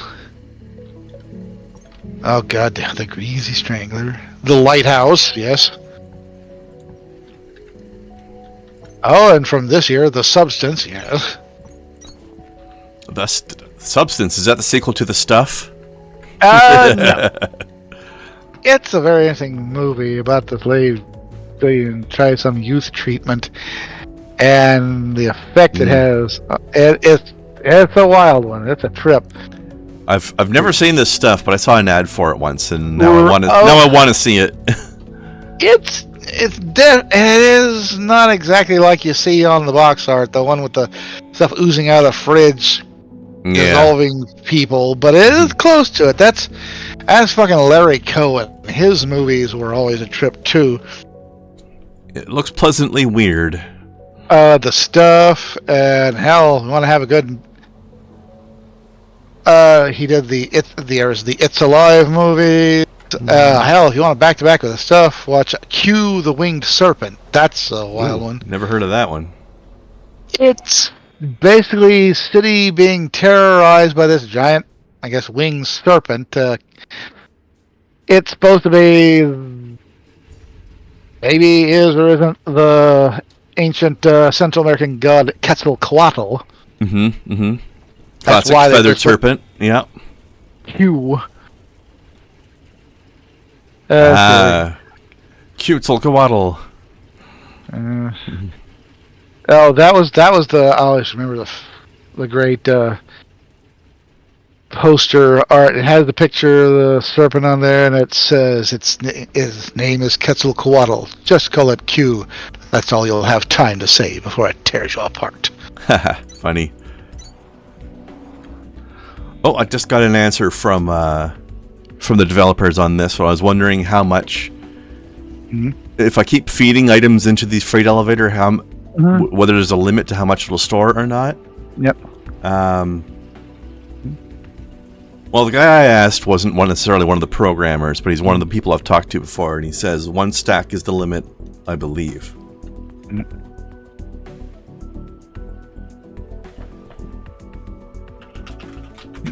Here. Tusk. Oh god, that fucking movie. Oh, Cabin in the Woods. Yes. Haven't seen it, but I've heard of it. Event Horizon, a great. I've seen that, but barely remember it. But that's a lot of people say that if you're a 40K game fan, Event Horizon is basically about the warp. Yeah. Let's see what else got. Asteroid City. Oh god. Well, that's Wes Anderson. A lot of his movies are. I would consider it saying what after this watch you do know, but there's a lot of what the F moments in his movies. Yeah, fair enough. Oops. Hold on. I need more materials so I can make another long boy. Oh, and a horror classic, Lair of the White Worm. Somebody put Velocipaster. Love it. Only he does not know how to spell it. He must have just heard the name and. Oh fuck! Old Boy, yes. The original Korean one, not the remake. And somebody said the first time I watched everything everywhere all at once was kind of what the F. Still haven't seen that yet. I tried to watch it last time I was visiting family, but it wasn't available on the streaming TV service that my stepmother has. Let's see what got here. Oh, Drag Me to Hell, Bone Tomahawk. Oh god, yeah. Lewd. Of course, Brain Dead, aka Dead Alive. Hereditary, yes. Oh, geez, Naked Lunch.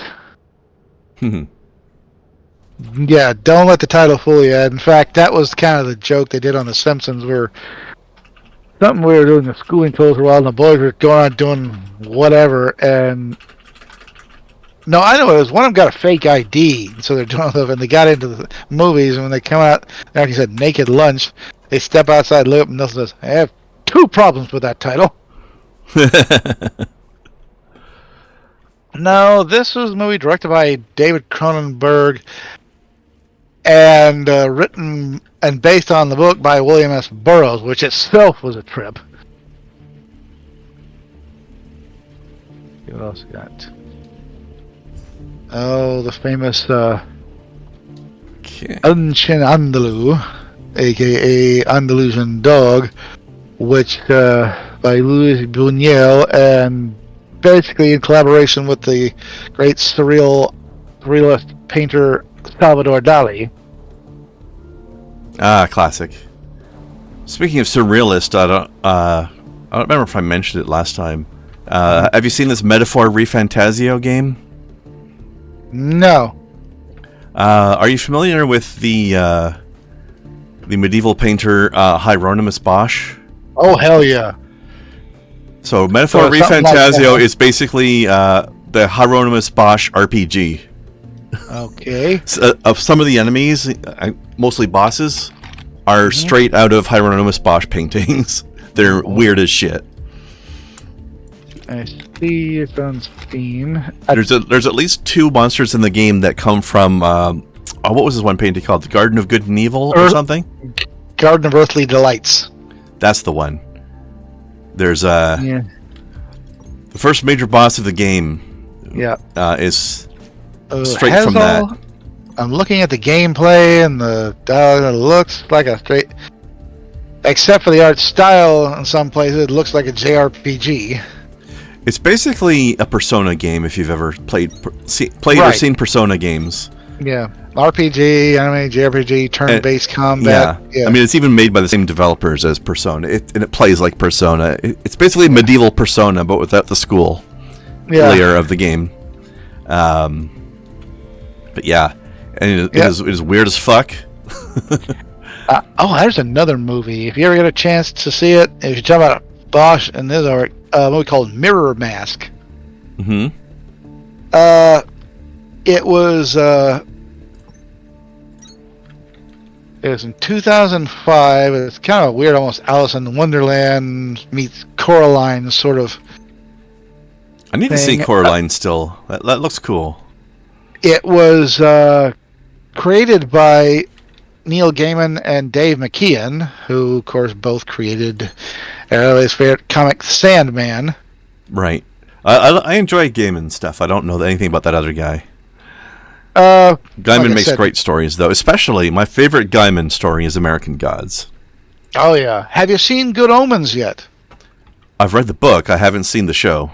Oh, yeah. It's, that's Gaiman and Terry Pratchett again.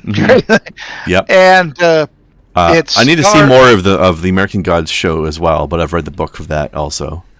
If you know it's it's David Tennant as Crowley. Mm-hmm. And Master Crowley.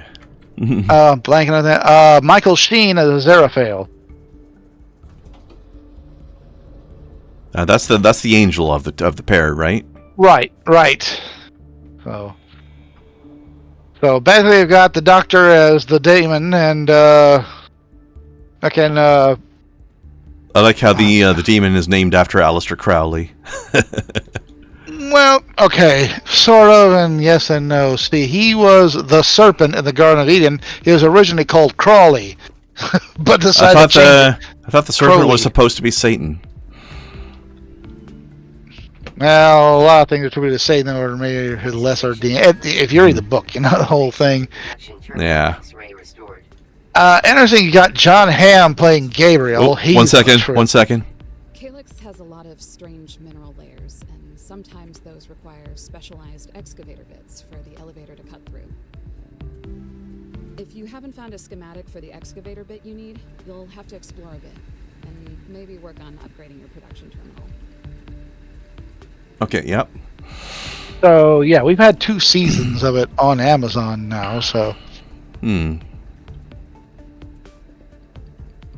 like I said, we've got David Tennant Crowley, Michael Sheen as Aziraphale, John Hamm as Gabriel, and Francis McDormand is the narrator, who is basically God. Oh, okay. Yeah, I've heard good things. I should see that show at some point. Yeah. I just don't know what streaming service it's on and Amazon. all that. Amazon, okay. Yeah, it's So an Amazon original. I could end up watching that at some point then, because I know I'm going to have to resubscribe to Amazon later when it's time for Fallout Season 2. And further seasons of Invincible and The Boys. Yeah. Oh God, here's another FTF movie. They put Sallow, or the 120 Days of Sodom. That's not so much on a what the F. That's more of a what part of my brain did I need to scoop out to get rid of the memory of that. Yeah. I am scarred for life. That sounds like it's probably a very religious show. I've never heard of anybody talking about Sodom other than Christians, so...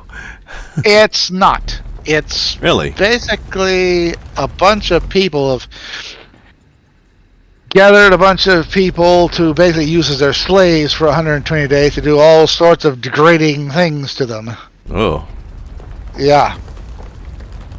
Now it's sort of... it is sort of religious, and it's supposed to be an allegory for the different rings of hell. Yeah.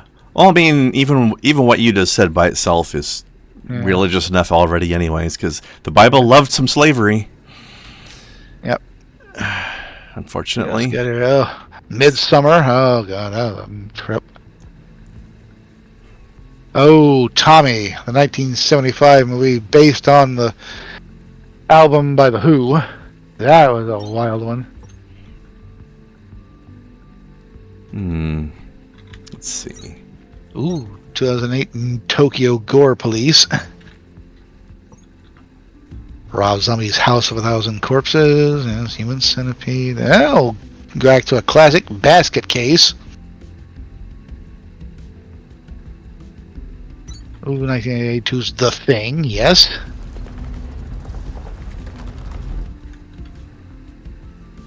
The original Hellraiser.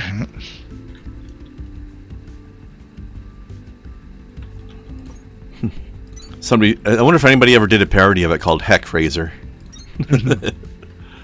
Oh, no, one. Well, here's a fun what the F movie: Fear and Loathing in Las Vegas. I still need to see that too. It's just not a reasonable place to park. You're on the sidewalk. I've seen Borderlands has a character, Borderlands 2 specifically, that is a parody of the guy. Oh, Hunter Thompson, yes. Hunter Thompson, yeah. I don't know how accurate a parody it was because I haven't seen the original, but it was good. He was a fun character. But Fear and Loathing, I was in the middle of a reptile zoo, and someone was giving booze to these things. Something Bat Country. Yeah. We can't stop her. This is Bat Country.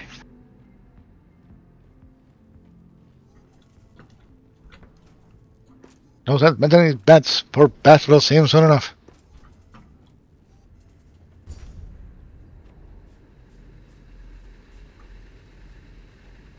Alright, let's see. We're almost done with this, but not quite.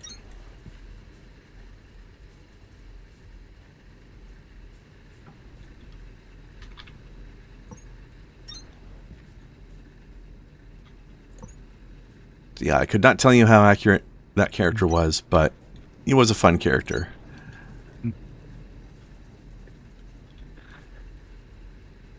I mean, that was a amazing movie with great performances by both Johnny Depp and Benicio del Toro. Yeah, Depp was Hunter Thompson, right? Yes, and Del Toro was Dr. Gonzo, his lawyer. Actually, now that I know it's Depp, I want to see it even more. Oh, yes! I love me some crazy Depp. Yes, and it's directed by Terry Gilliam, which if you've seen any of his other movies, he directed movies like Time Bandits, Brazil, 12 Monkeys. Brazil was weird as fuck. Right, so you kind of know what to expect. Oh yeah. Somewhat, at least. Yep. I mean, I could still always quote their little travel kit to anybody. 2 bags of grass, 75 pellets of mescaline, 5 sheets of high-powered blotter acid, a salt shaker half full of cocaine, a whole galaxy of multicolored uppers, downers, screamers, laughers, plus a quart of rum, a quart of tequila, case of beer, pint of raw ether, and 2 dozen amyls. Damn. That's going to be quite an Only thing that evening. worried me. Yeah, only thing that worried me. Listen, not that we needed all that for the trip.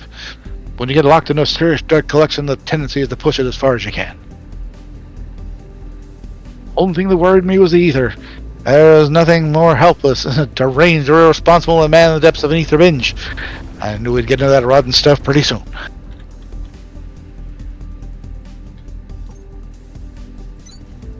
Alright, let's see. And then with it traveling down, he's saying a one toke over the line. One toke, you poor fool. Where do you see the bats? Mm-hmm.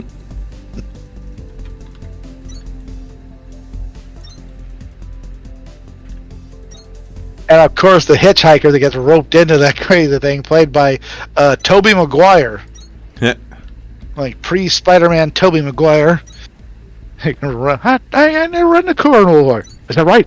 Well, I guess you're about ready. Mm-hmm. Yeah, we are friends, not like the others. No more of that talk, or I'll put the leeches on you, understand? Get in. Well, I hope he was more fun than he was as Spider-Man. Oh.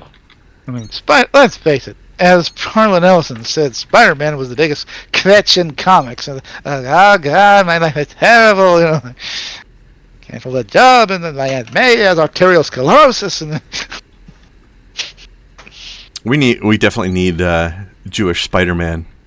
no, I mean, well, there's been a lot of speculation that he was. They said it's just, as somebody said, this was a question. This was a discussion on an episode of Friends when Phoebe asked, "Why isn't it called Spider-Man?"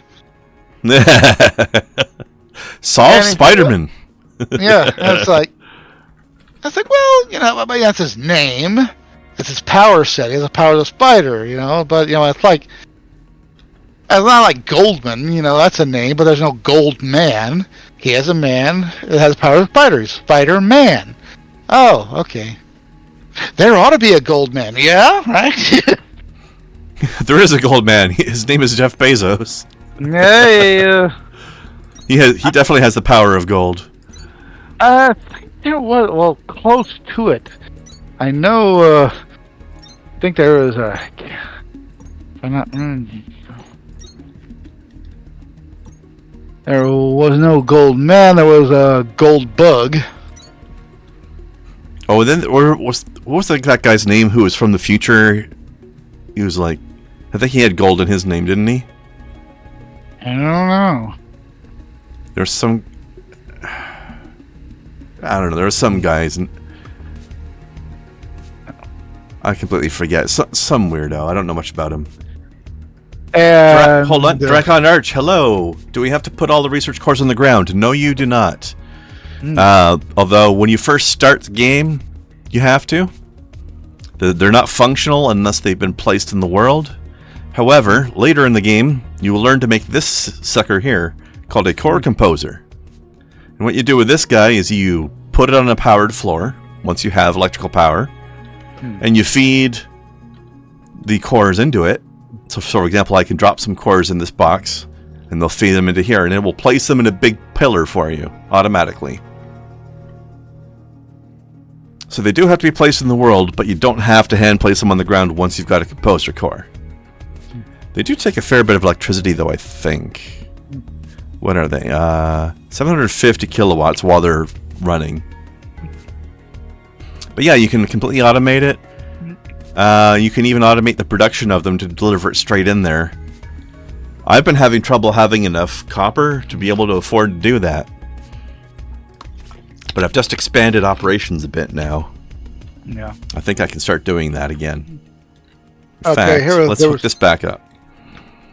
There was Yeah? a DC villain named Goldface, who Ah. basically, his main power is he could manipulate gold. I guess that's about to say. He, like, anything made of gold, he could, like, transform and manipulate to... It's a weird thing. His main thing, and is one of those things that it's always a villain specifically made to capitalize on the weakness of a superhero. Mm-hmm. And since basically his costume, his armor, whatever, was kind of made of form of gold, and it was yellow colored, so naturally he was an enemy to Green Lantern. Yeah, that makes sense. Okay. Let me just double check things on floor number 1. I think I've got all my automation for my fuel all set now. But let's just make sure.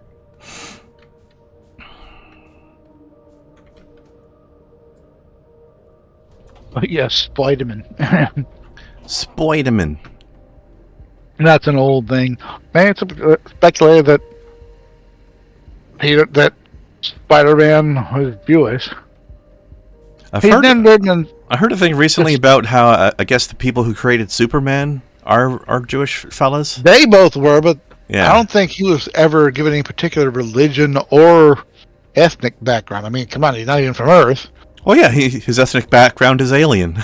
And his parents are from the Midwest, which Yeah. I'm going to very much guess is the Protestant Christian heritage there. Hmm. Yeah, I mean, can't if we use had these drill any- bits anymore, so let's If we feed hadn't these had in any- over here. Any characters that are specifically Jewish, I do know of 2 in particular. Moon Knight. He is Orthodox Jewish. Oh, okay. And Kitty Pryde of the X-Men, she is. I mean, it's well known to see her wearing her Star of David pennant. In fact, that once saved her life from, of all people, Dracula. Fair enough. In one of the craziest moments in comics history to me. So it was the X-Men versus Dracula. At one point, guess you know tradition, Wolverine pops a metal claw from each hand and holds him up in the form of a cross, right? Right. Dracula bats him across the room and your fate is weak. The symbol doesn't mean anything if you don't believe in it, I guess, right? Yep. Then he makes a grab at Kitty Pryde, just misses her throat, grabs her Star of David pennant, and burns the shit out of his hand. Because her faith is strong. Yeah, she actually believes it. Right. Hold on, let's see. What tier is the research core? The research core itself, you have to get to... Actually, I think I just went there. You have to go to this area, which is level 4, the Hydro. This is where you find the color composer that you can scan. It'll be right here. And then, in order to make your own... where is it? I guess it's probably in science. No? Hold on, where is it? Construction? There it is. Tier 2, it is Production Terminal Victor Tier 2.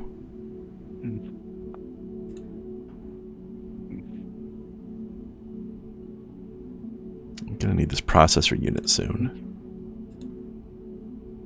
I guess I'd count one other that would definitely, definitely have to be Jewish, was the Israeli superhero Sabra. She's a Marvel character. I mean, her costume's similar right on her cloak clasp is a Star of David, so... Oh, okay. And that's like, man, that's a name that basically, nowadays, Sabra, well, until recently, everybody just knew it as a brand of hummus. I didn't know that. I don't know if we have that here.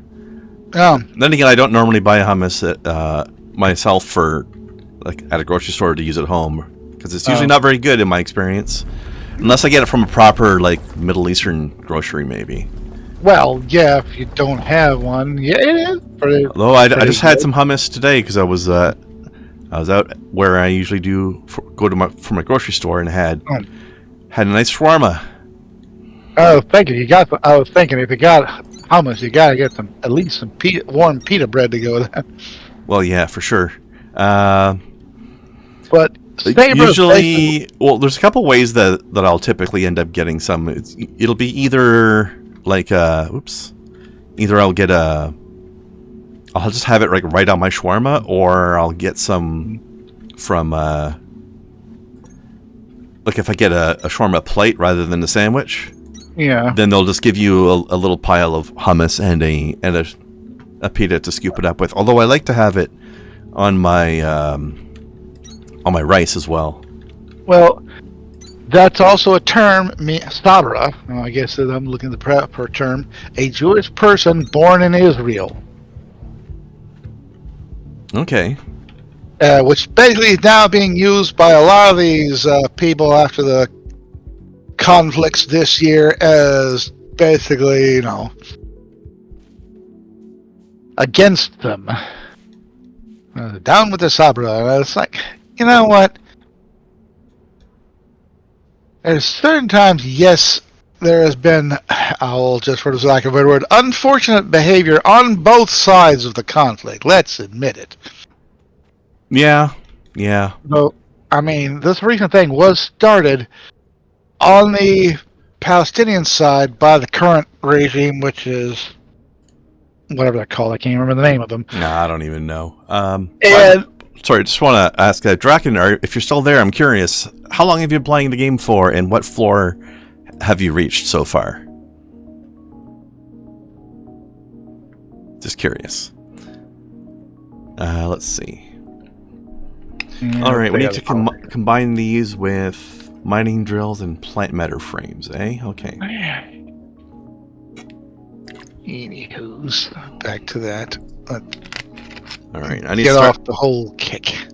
Yeah. All right, I need to set up some more threshers this time for Kindlevine. Yep.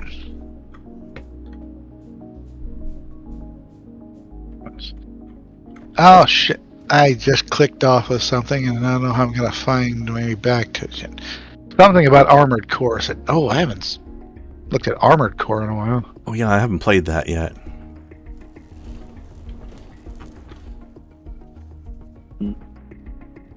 Hold it. What? Yeah. Oh, here's another tip for anybody who might be watching that's an early player. If you use the limit storage down here, and you can mark off some of these squares to not be allowed for automated storage.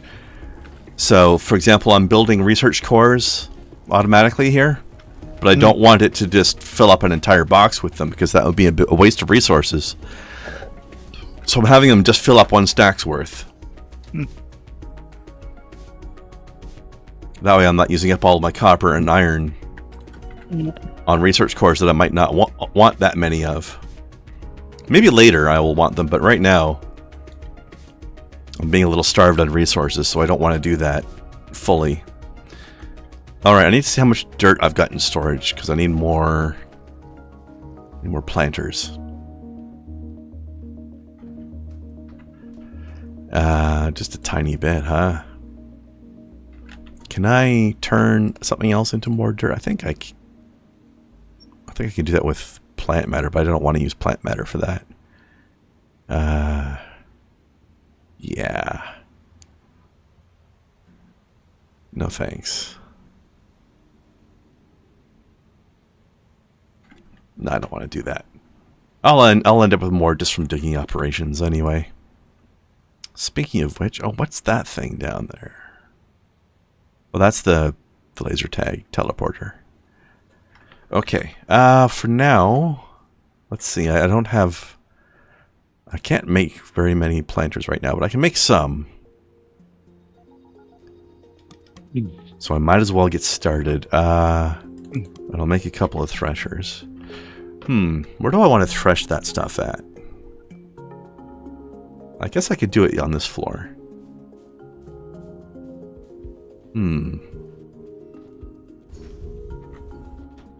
Maybe I'll dig some stuff out over here so it's similar to the other floor. Did I drop off the research cores? Yeah, okay.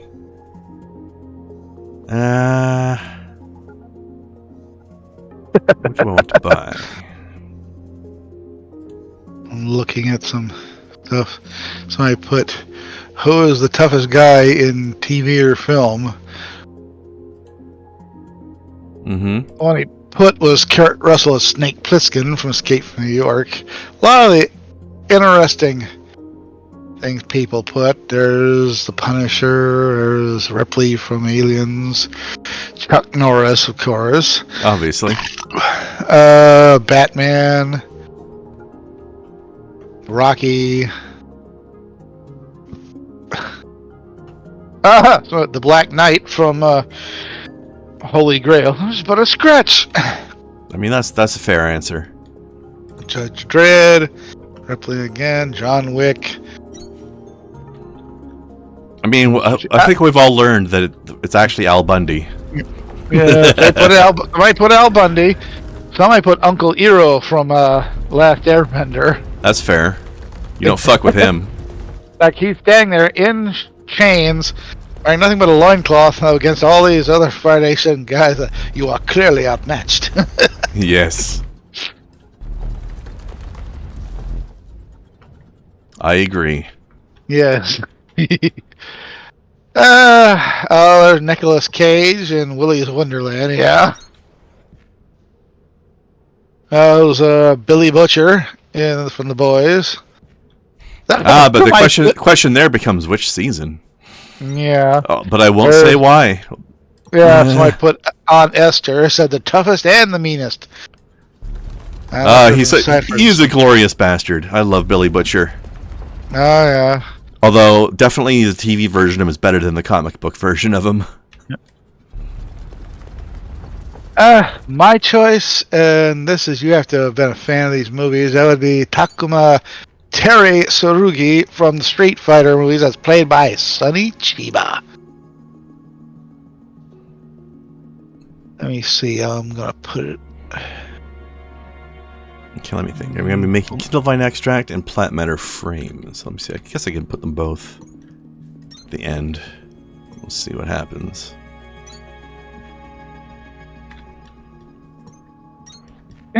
I cannot type for crap.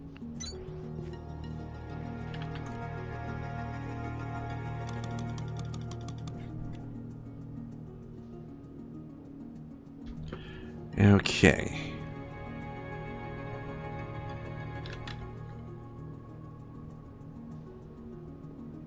I'm still making my planters. Okay. Might as well grab my seeds and stuff.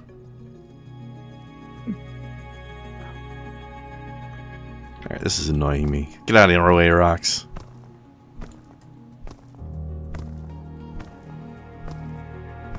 Yeah, I like that. Yeah? Oh, it was an old TV show, I think from the early 80s. This is maybe the thing I made all those great marination shows, like Thunderbirds, Captain Scarlet, Stingray. Mm-hmm. He went in the 80s with them in more advanced hand puppets for his series Terrahawks. And one of the more interesting enemies they faced was kind of a master of disguise. When he takes off his mask, his face is almost like shriveled and shrunken, his nose almost not there. It's almost like a skull face. Ah. Where he makes the great, I can wear many faces, though I have none of my own. I was like, damn, that's almost introspective. Mm-hmm. Reminds me of, what's that guy from Invincible, Skinsmith? No. Have you seen that show? I have not got to see comics? it yet. I have not got to read the comics, I was kind of not reading a lot of more indie titles at that time. It was kind of the time that I was out doing a lot more Marvel stuff more than anything. Well, I've not read the comics either, but I've watched. There's 2 seasons of the TV show so far that I've watched. Yeah. Now, pretty good. I like it. That's the Robert Kirkman comic, the same guy who did The Walking Dead. Okay. Yeah, same guy created that one. Yeah, I don't know how good the comic is, but I definitely like the TV show. Besides, the TV show has one major thing going for it that the comic can never have, which is the voice of J.K. Simmons. Well, of course, yes. As Omni-Man, the mustachioed, very dadly dad superhero.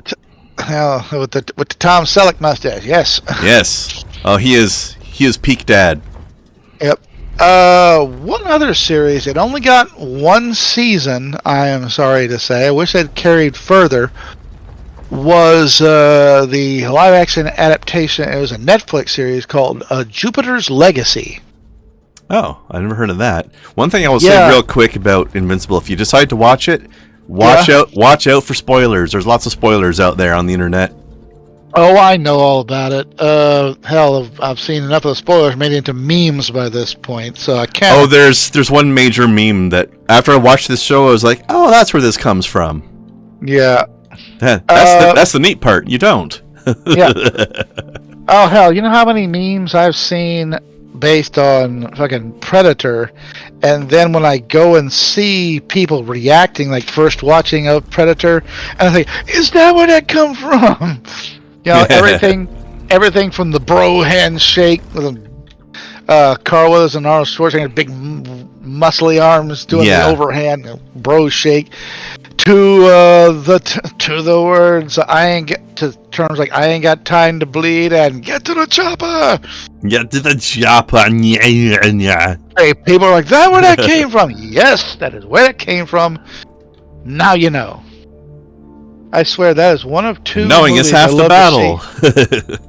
That is one of two movies that I love to see people's reaction, like first time watching. That and Tombstone. People seeing Val Kilmer as Doc Holliday for the first time, it was like, yes, you have now seen one of the greatest performances in cinema. In fact, that's why I said I have compared two people within the last year to Doc Holliday. One was that was the Olympic Turkish pistol shooter. Yep. That was almost posed like Doc Holliday. They're just calm. I mean, maybe he got it from that.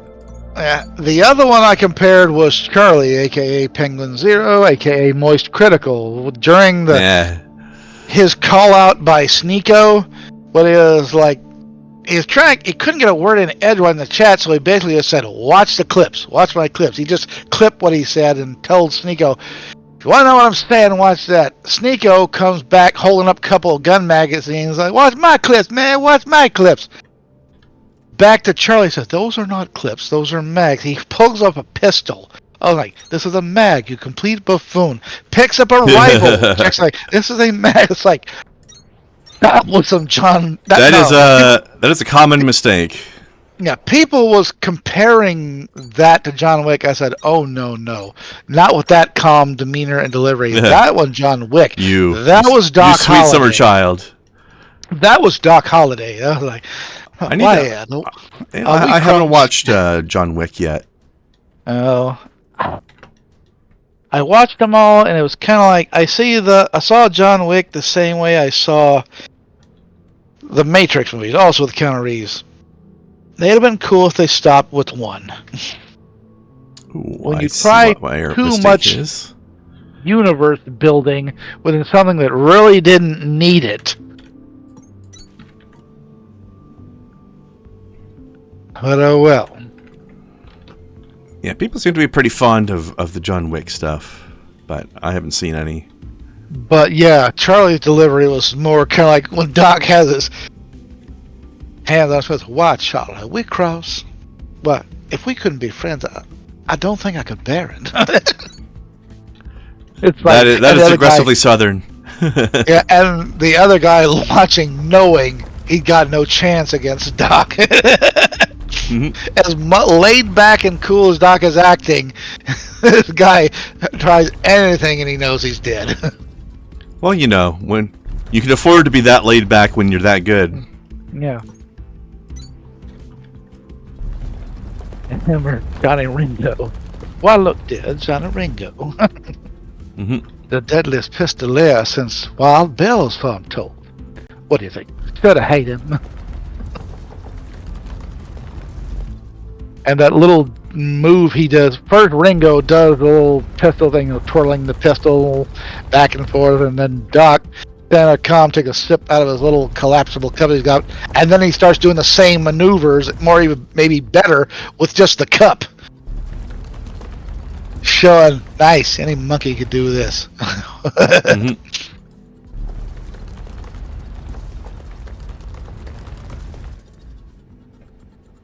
Like I said, Val Kilmer's performances, and that when he is like definitely just completely blitzed in a card game, and Wyatt's trying to convince you've had enough, and they said, "Nonsense! I've not yet begun to defile myself." Wasn't Val Kilmer Snake Plissken? No, that's Kurt Russell. Oh, right, yeah. Kurt Russell, though, was in Tombstone as Wyatt Earp. Have you seen? I've been seeing these YouTube ads for this new show about the Earp family being demon killers. Have not. Oh, wait. Are you thinking of Winona Earp? Yeah, That's been on a while. I think it's ended already. it's but yeah. I don't think Also- it's. I don't know if it's ended, but because they've been advertising it recently, but it does not look. The ads do not convince me that it's a good show. I'll tell you that. Well, okay, it's based on a comic as well. And the main character is apparently a direct descendant from Wyatt Earp. She is like her forebear, a U.S. Marshal, but entered a special division that deals with the paranormal. Yeah, I mean, it's a good idea. I just don't feel like the acting is very good in the show, or at least it wasn't in the commercial. Well, like I said, it's a Netflix series as well, and Netflix series are a crapshoot with regards to quality. Fair. Rings of Power. I haven't seen that one either, but I have heard a lot of complaints. Yeah. Everything from pissing on Tolkien's legacy to just the acting, the props, everything. Yeah, I don't know what the complaints are. So far, the only complaint, or the only specific complaint I've heard has been, the race tampering thing. Yeah, well, kind of that. I ain't even mad about that, but just the acting. Oh, whoever the fuck that is, they got supposedly playing young Galadriel. It said, did you not watch the movies? Go back and watch. Hell, put a call in to Kate Blanchett. It says, yeah, how much?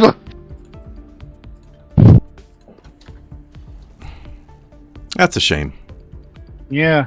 Now there are times if I've watching The Lord of the Rings and the Hobbit movie is kind of like, I mean, Galadriel was no pushover. Let's put it in that.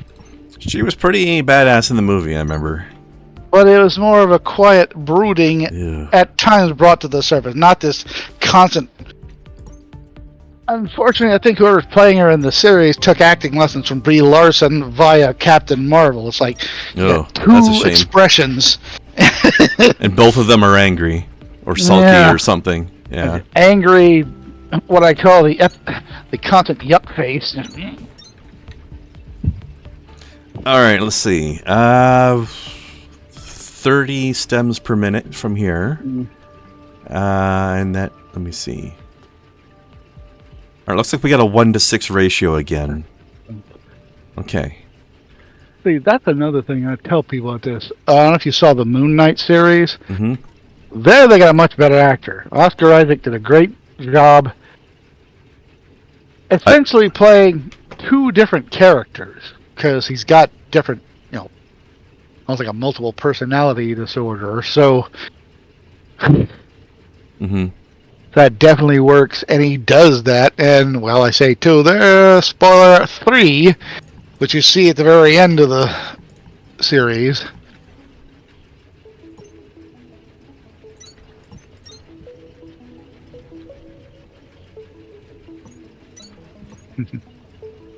I was like, okay, one of the great comic moments, I forget, I don't know what the original source was, I've just seen the clip from it. An exchange between Moon Knight and the Punisher. Oh, God. Now, I've never read Moon Knight, but he was in one of the Spider-Man games, so I've had a tiny bit of exposure to at least the video game version of him, so I know a teeny bit. like got some sort of multiple. He thinks his god talks to him in his head, and might have multiple personalities or something. Right. He's really avatared for this Egyptian god, the Egyptian moon god. Yeah. And he maybe is talking to him, or it may just be in his head.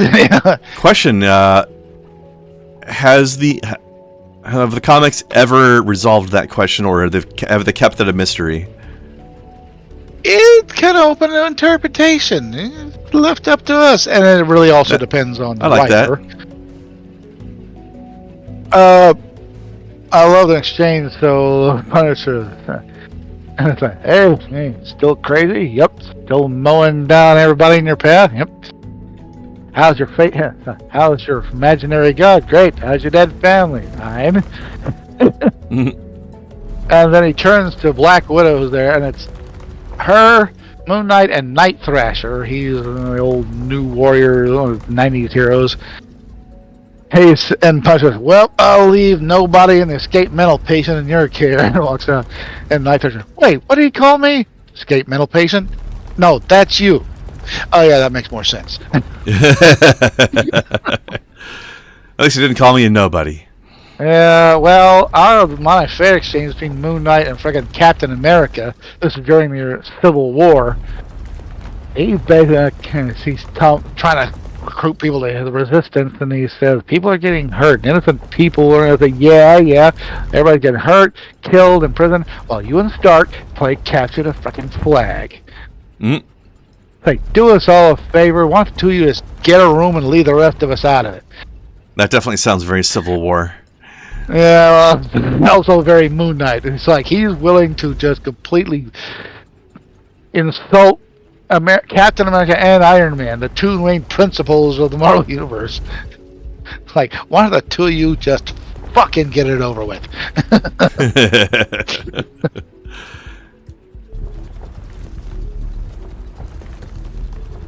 And that was one of the time when Khonshu was talking to his head, because when he said that, Khonshu was like, oh, no, he didn't. Oh, and the worst part is, and if you know enough about the character, so the main principal guy is Mark Spector, who was a mercenary. And when one time his boss, Bushmaster, pushed him a little too far into killing he was alright for killing enemy combatants when the innocent are involved, and Bushmaster clearly didn't care. Yeah, so basically for a while he was talking to Khonshu, but seeing him as Bushmaster. So, the two, I guess... I do know that in the game, Moon Knight and Spider-Man were quite a sassy pair. Oh, yeah. That's always been his thing. See, the character first appeared in the pages of Werewolf by Night. Is almost sort of almost like a mercenary. Like I said, he was an opposition character to Werewolf, having a moon theme. It wasn't until he got his own series and different writing team turned it into something, who knows, almost a little bit supernatural, a little bit metaphysical, like on the mental plane here. It's like how much of this stuff is real and how much of it is just insanity. Yeah.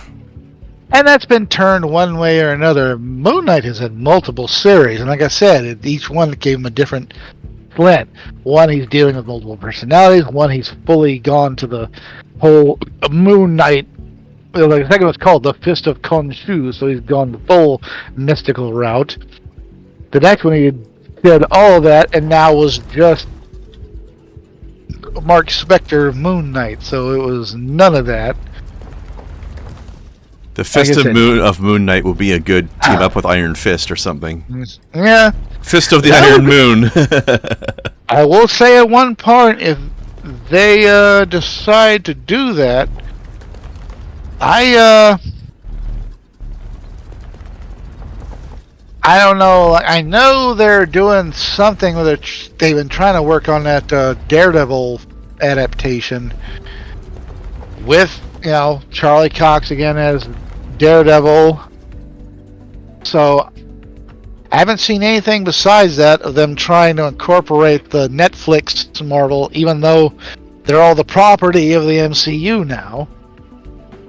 I mean, we've already had Cox appear as Matt Murdock or Daredevil in the last Spider-Man movie and She-Hulk.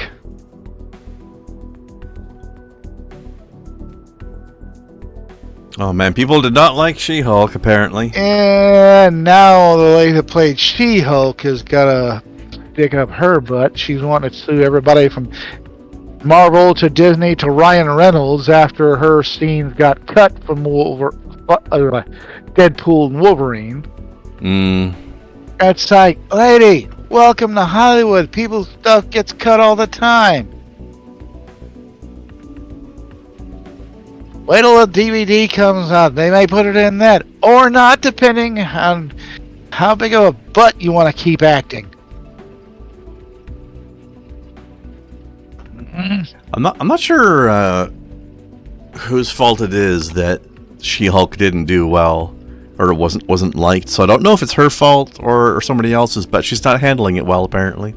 Exactly, that's the thing. It would have been her reaction to people's reaction to exactly. her is not very kosher. It reminds me of that lady who got pissed off when people didn't like the Lady Ghostbusters. Yeah, I don't remember her name, but you know who I mean. Well, several of them. I can't remember who was the. Well, the one that really pitched a fit was the Leslie Jones, probably. Yeah, her. That's her. That's the name. Yeah, I always say one thing, and one time or another, and I wouldn't bring up Ghostbuster. I want to meet Leslie Jones sometime for one thing in particular, because you know me. There was a series of skits, well, probably two, but they were on Saturday Night Live. Shanice Godwin, Ninja. I've been a ninja since I was 45.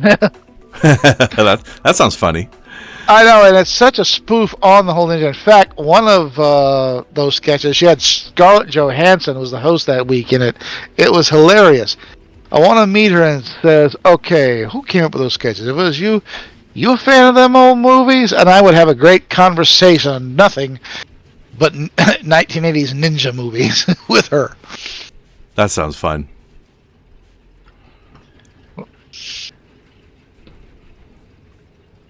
God, some of this handcrafting takes forever. Actually, while I'm here, I'll check on how my copper components are coming along.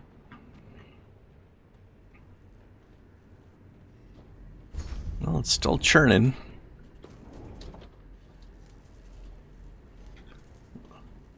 Well, my power is still good, so I will let them churn further.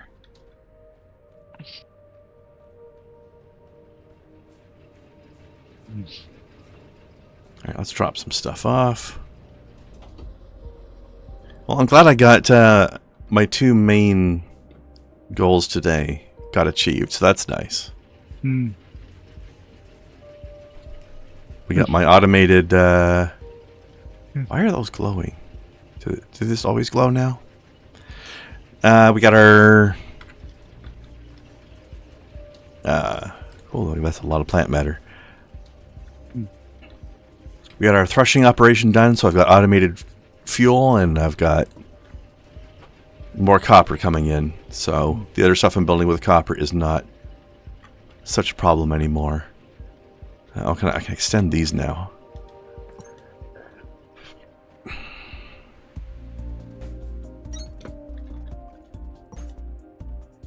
Oops, wait.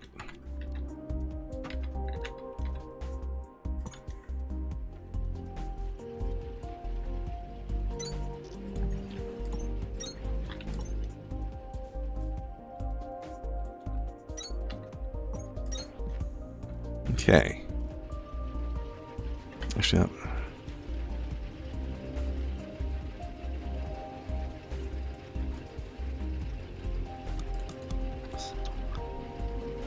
oh, actually, wait. I think I made one too. Oh no, that's the right number.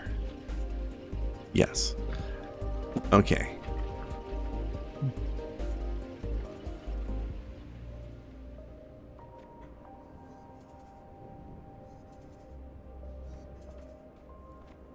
All right.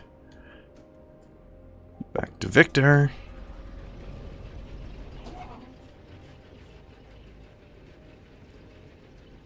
I guess I could deposit these, actually, I don't need them on my hotbar anymore.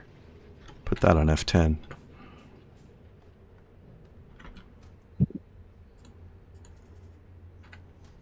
Alright. Oh, do I need more smelters on iron? I don't remember. Nope. No, I did not. Okay. Oh, it was for... Nope. Was it for copper? Yes, I should add one more to the copper, I think.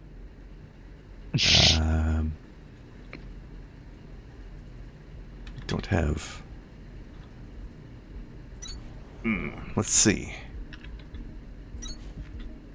Whoops. No, not that one.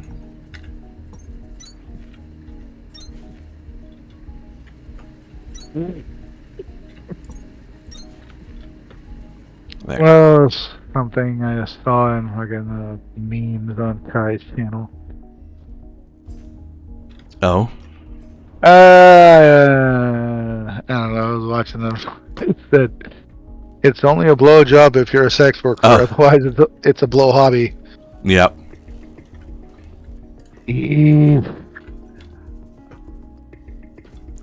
I've seen something similar elsewhere, where it's like, why take such a pleasurable activity and reduce it to a task?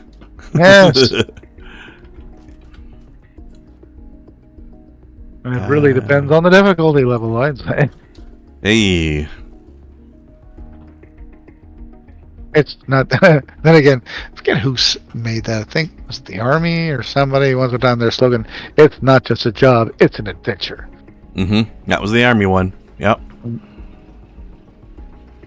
See, if more people thought of that in the same way, For sure. it's an adventure. Man, I need to continue building my stuff in here, but I'm out of stuff, and my handcrafting is taking forever. Hmm. I'm gonna need to clean this stuff up out here too later. Hmm. You know what? While I'm waiting for stuff to build for now, let's explore the new floor that we unlocked and haven't looked at yet. Level 6 PC X-ray.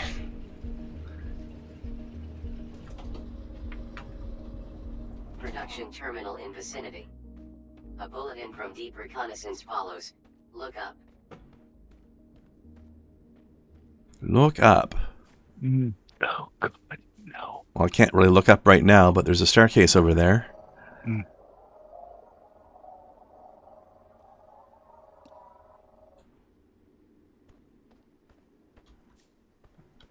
Got another core composer now. That could be useful later. Alright. Ooh, there's more copper up there. Sweet. And some more iron. Wait, what was... Oh, there's something over there too. Hold on. Before I go upwards. Upwards and onwards. Mm-hmm. Oh, there's some Atlantum as well. I was like, one of the funniest things is and there's like a little dog sat on top of a pony. It's sitting there, and then the pony kind of trots out with the dog on it. I was like, forward, glory, forward, noble steed, to glory!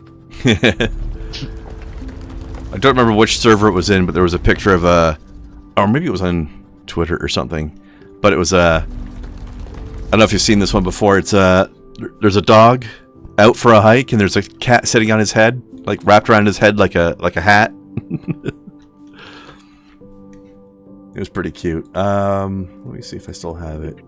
Oh God, watching and reading the latest questionable content. How questionable? Well, it's Dora and Ty's wedding. Been going on for the last couple of months for that theme. Yeah, If I you can't don't remember where I remember saw this- it. Dora runs the coffee shop. Martin's ex-girlfriend. Yep. Ty's in charge of the library. Martin's boss. Yeah, I don't know that yeah. character. Little short, red-colored hair, dark, kind of olive That's complexion. okay. But yeah. Yeah. Anyways, Probably after my time. after Martin and Dora broke up, after a time, Dora and Ty became a couple, Okay. and now they just got married. Cool. So we've now had at least 2 makeouts at Dora's house, which they use their backyard as the wedding venue. And when the second one showed up, I says, "Good Lord, is there anyone who didn't get it on at our wedding?" And Martin, with his current girlfriend Faye, I don't know, Claire, was like, "Dang it, knew it was forgetting something." Give us 5 minutes, and Ty goes, I think I remember Claire. She's the redheaded trans girl, right? "Right." Yeah. And Claire goes, "Give us 5 minutes," and Ty goes, "Race you," and Dora's like, "No, this is getting weird." Mhm.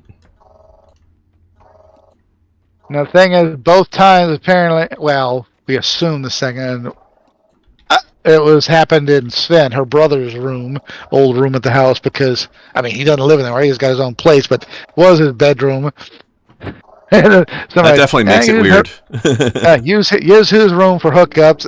Well, I think it was Dora as much said, "Go ahead, just don't, if you don't mind a Lego dinosaur watching you the whole time." Or Sven, Don't mind. I prefer that. during some weird encounter, he went and just sat in his old room. Also, the closet door busts open, and there's Martin's buddy Steve and one of the ladies in the wedding, half undressed, fall out of the closet and onto the bed. He picks up the Lego dinosaur. "Don't look, Richard. This isn't for you." And the girl, Hey, he's got Richard. He's got to learn somehow. And I said, I think he's Richard.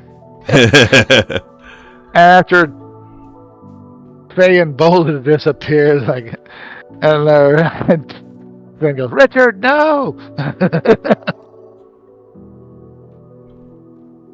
His poor innocence. Oh God, I had to put it back. Like, man, Richard getting an eyeful. Gonna get an eyeful today. This way. In fact, let me see if I can find him.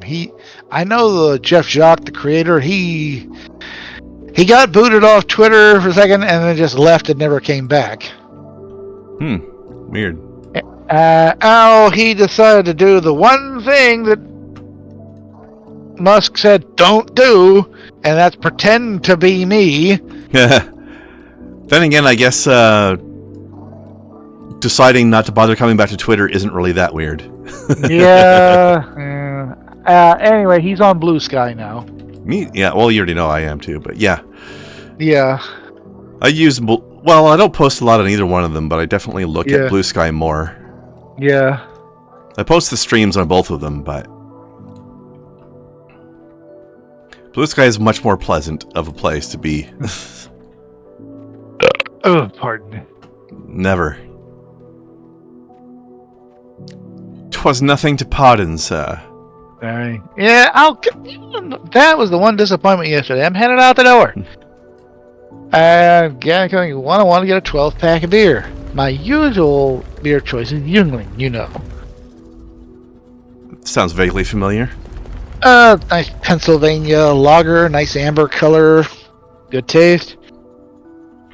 We didn't have it in my usual size I like to get. I get the 12-pack of the 12-ounce cans. Well, the only thing I had was a 24, or they had either the 16-ounce cans or the bottles, which I didn't want to mess with. So I took a Subsies, which is Coors Banquet. It's the ones in the golden colored cans. If I want a less expensive but equally tasty beer, I'll go with that. That had been my beer of choice for a few years. After one day I turned on the TV and there's Smokey and the Bandit, and I decided to go get a case of Coors, and I said, I can see why they liked it so much. Don't hear nice things about Coors very often. This is Coors Banquet, so it's the full flavored one from Golden, Colorado.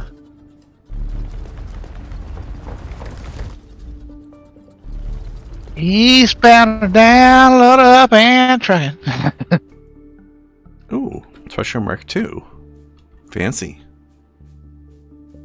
And I said at one point, while he was probably not the original, I said I think Ben would almost delivered the first snap in history when.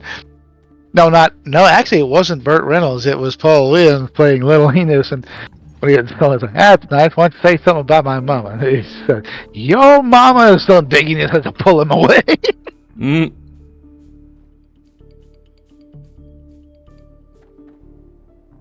Yo mama. Yeah. Oh, I got a guy one time. This guy used to razz me all the time at work. I kind of kept quiet until one time walking by, and he just like, "What'd you say about my mama?" I finally stopped, and he's like, "Oh, what's that?" I turned around and said, "Your mama's so fat, she walked in front of the TV and missed 3 shows." I've never heard that one before. Developed a bit of a bond after that. He's like, "All right," he's with it. All right, you got me. Yeah. Hold on. Where's my exit? Here we go. All right, let's see what's upstairs now. Like an old TV and a tailor's mannequin. That things that would be in the attic.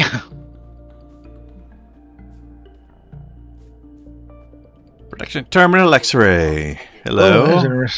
This somebody put, all of your favorite toys were actually the same toy in disguise. I'm like, I remember. yeah. Hold on. This production terminal isn't like Victor or Lima. This one was modded for a substance we developed here instead of back home. We called it calcite. Most of our core facilities were built out of things we brought from Earth. But when we started to actually develop factories down here, we realized we needed more. A lot more. Calcite was like magic. It resists the elements, it conducts electricity, and something in the limestone here makes it a snap to build. With the exception of being incompatible with our protection zones, it was the best structural material a groundbreaker could ask for. I'm incompatible with protection zones too. Protection zones suck. Those are parts of the map where you're just not allowed to build things. But yeah, that's the stuff that the flooring we're using is made of. But okay, we don't need to mess with that yet, but... Yep, this was some of the end game stuff in the original part of the game. Yeah. All right. Watching I was just see the headline video and looking at something there that all your favorite toys were actually the same toy in disguise, and I said, yeah. Looking at some of the ones just in the thumbnail. In fact, he's holding up from probably 91 from Kenner the Sheriff of Nottingham figure from the Robin Hood Prince of Thieves action figure line. Uh-huh.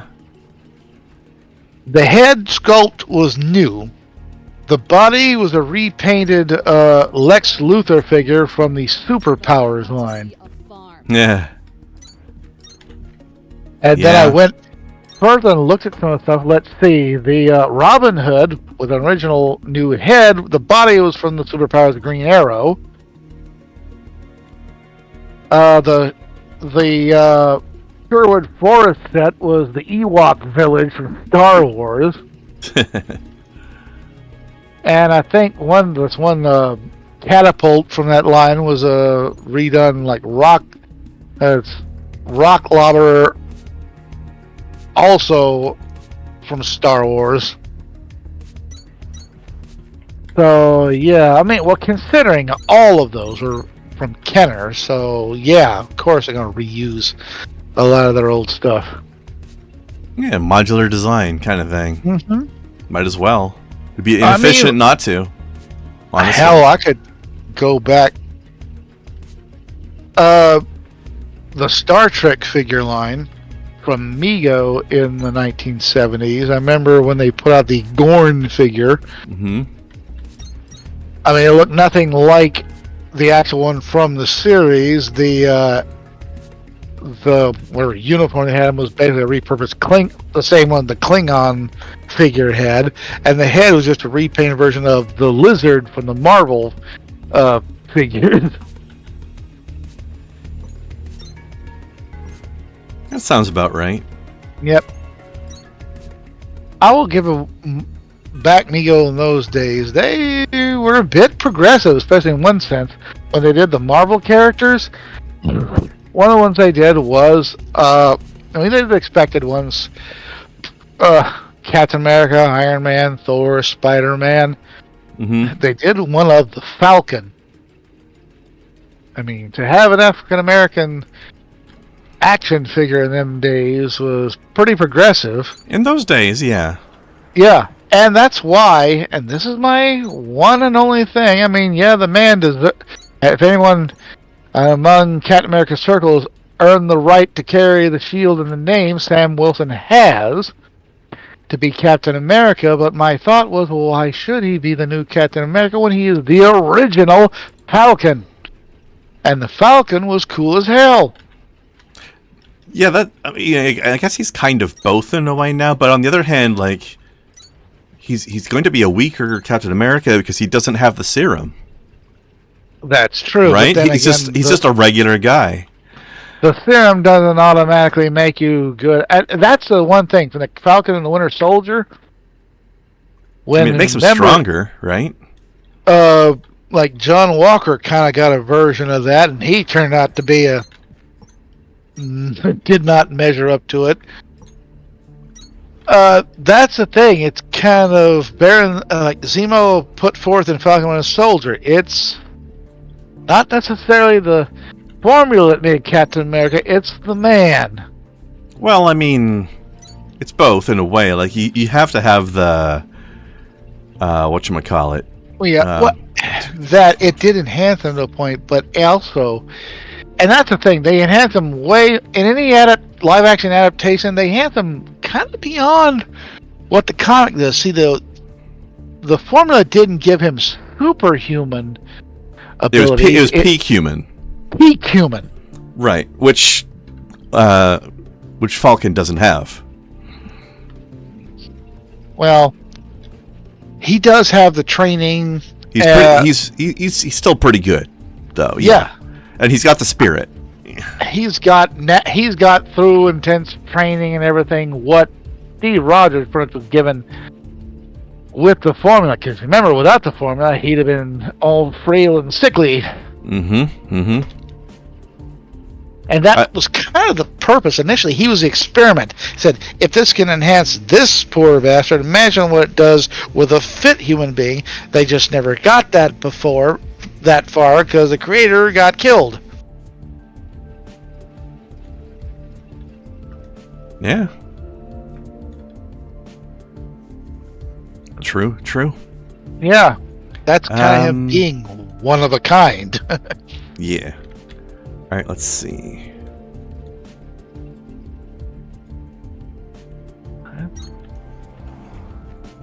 Okay, so let's see. Plant matter frames.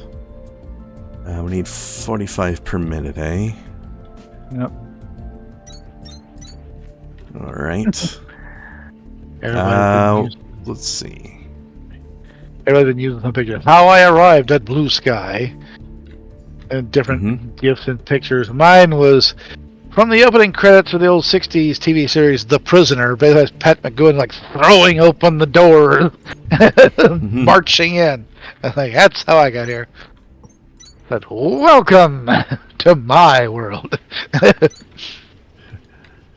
That is very you. Yeah, well, it's about as good as. Let me see if I can find it again. Oh wait, no. Somebody put and said, if I died and went straight to hell, it would take me at least a week to realize I wasn't at work anymore. I responded with I think when I get to hell, I'm gonna kick open the gates, plant my ass on the couch, look Satan dead in the face, and say, "Get us a beer and fire up the Xbox, bitch. We're playing Call of Duty." Call of Duty? Well, that's definitely hell.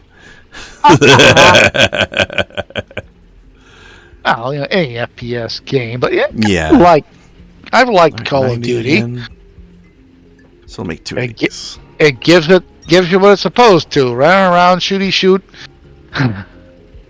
Well, it definitely it is what it says on the box.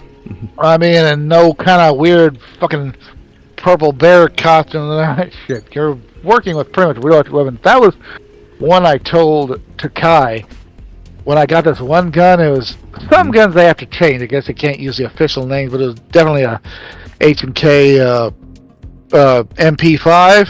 And when you reload it, ejects the magazine, put it in, and does a little rack back, and basically what we call it, the HK slap. All right. That was that little tune, if you've heard. She's played on some the HK slap. And that's what I said. And when it reloads, guess what it does? Kai says, the HK slap indeed. Nice. I mean, that was the 2 weapons I like to use the most. And I'd kit them out for perfect accuracy, rate of fire, and capacity. And I have an HK for my submachine gun, AK for my main rifle.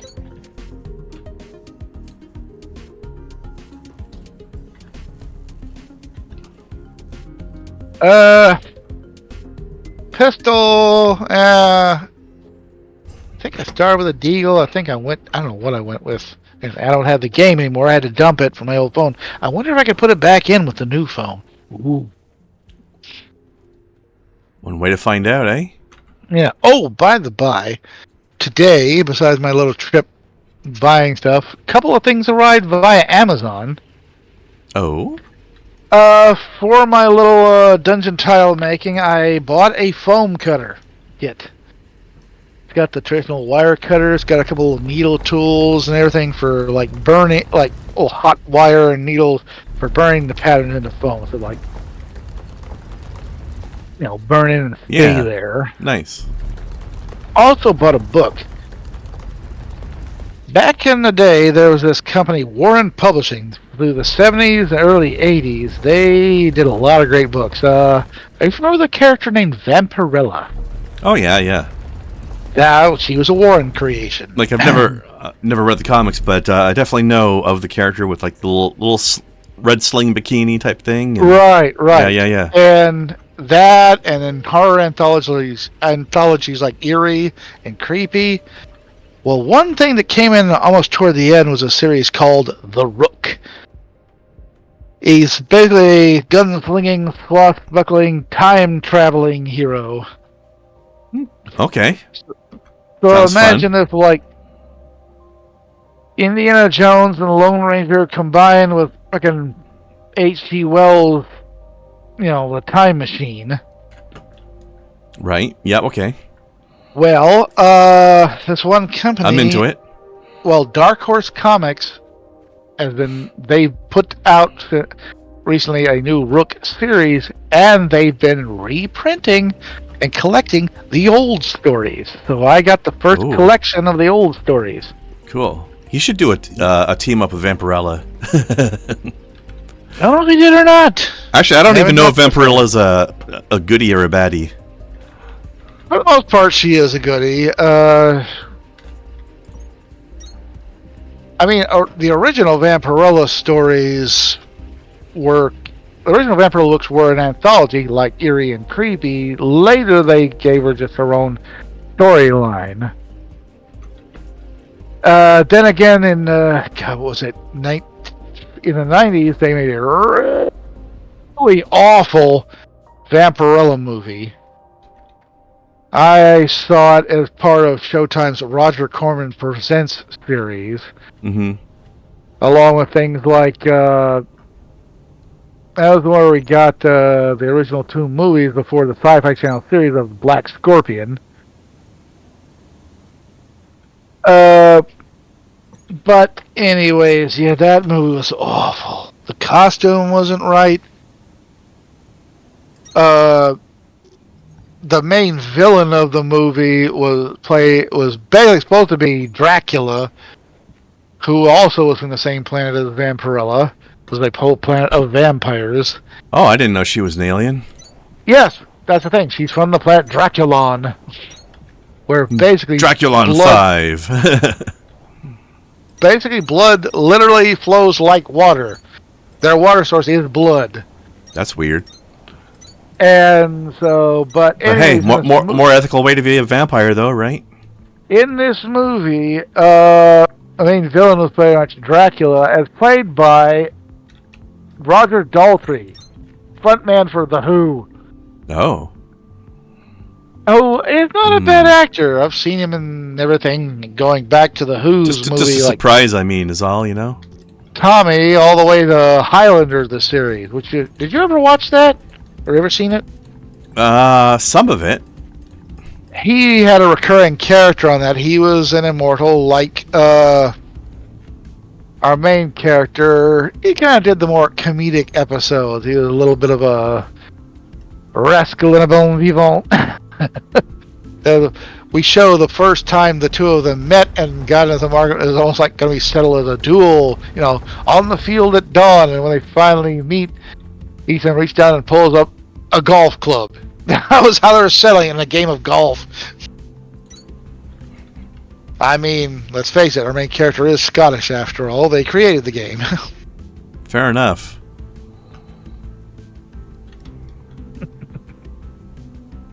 Also a good reference to, I feel like it's also a good shot at Sean Connery's Spaniard/Scotsman.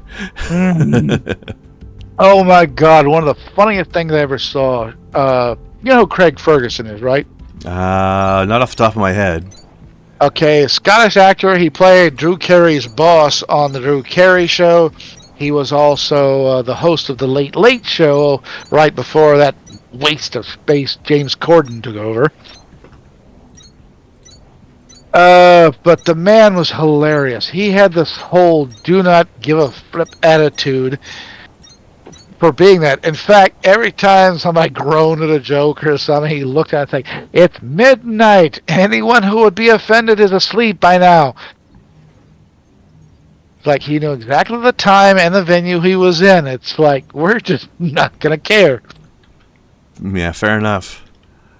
Anyways, one of his stand-up specials, he was talking about Sean Connery and the many roles he's played, and he said, if you look, he can play any nationality, just give him a Scottish accent. Yes, I'm a Russian Captain. I feel like Scottish sounds closer to Russian than it does to Spanish, though. I'm an Irish cop, Bagora. And then he mentions Highlander, about a Scotsman. The only Scotsman there is Sean Connery, and he's playing a Spaniard. Buenos dias. Yeah, he should have been the Highlander instead. Like that's the point. Yeah. Yeah, they got a Frenchman playing the Highlander. So strange, really. Yeah. Then again, we know the real star of that movie was fucking Clancy Brown as the Kurgan. Oh God, Clancy Brown, what a great actor. He was the Kurgan. He was in Starship Troopers. He's been a million things. He was the voice of Lex Luthor for 2 or 3 decades. Like everything from the Superman animated series through the Justice League and Justice League Unlimited, he was the voice of Lex Luthor, and he did it to perfection. Oh, he was also the voice of Mr. Krabs on SpongeBob. Talk about a dichotomy. Speaking of dichotomies, I learned an amusing one last night, too. Yeah? I was watching somebody play this game called Duck Detective. Yeah? It's very cute little game. Like, it's a detective game where, you know, in a world full of anthropomorphic animal people, right? Yeah. So, you know, the main character's a duck. But they're doing like the hard-bitten noir style detective thing, but as a duck. And right. Apparently, I looked it up. The voice actor who plays that character is the guy who plays a psychotic villain in Final Fantasy VII Rebirth. Yeah. A new addition to the story that comes from, I think, Dirge of Cerberus, maybe. Yep. This guy called Nero. He was part of Yuffie's backstory, But I think he originated in Dirge of Cerberus, maybe, or something. Oh. I didn't play that one, so I'm not sure. Yeah. Why do I keep pressing B? Oh well. All right, I gotta drop some stuff off, and then we're gonna call this a day for now. But hey, we got some good production done today. I'm happy. Yep. Ooh, that's something. Also, I got a lot more power, which is also nice. I'm looking at something on Amazon. It's a spell template. It has like different radiuses on there and cone effects and cube effects all in one template. Oh, that's useful for miniatures. Yeah. Hold on, one what thing. else? Yeah? They kind of got rid of for a while. I don't think they were really using it that much anymore, but a lot of the Games Workshop games used to be in the box sets. You would get the template, and I think they got rid of that because Because they can sell it to you separately for more money? I don't think they were even making them at all. Oh, they stopped. Yeah, maybe they stopped making it to save money. Drop that in there. That. They're in the classic. That. I didn't ask how big the room was or how many or if I wanted evacuated. I said I cast fireball. I know what I said.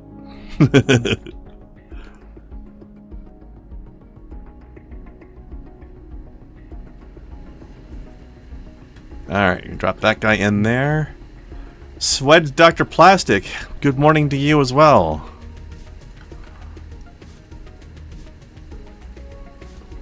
Are you the one giving us all the microplastics in our blood?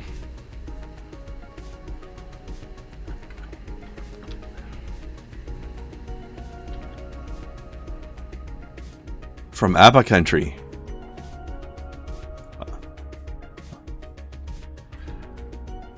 God, that's such. We gotta stop hitting B. Darn it. And again, that's from the same people that usually say, when the DM smiles, you're in trouble. Uh-huh. That's not a good sign.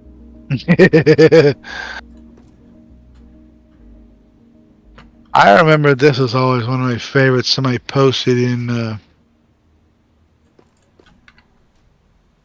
Oh, no, they had for sale at conventions for all. They may still make them. They're called Dungeon Master dice. Mm-hmm. They're blank. Yeah, so you're behind the screen. No one's going to see and make up his dice rolls. Then again, pretty much... that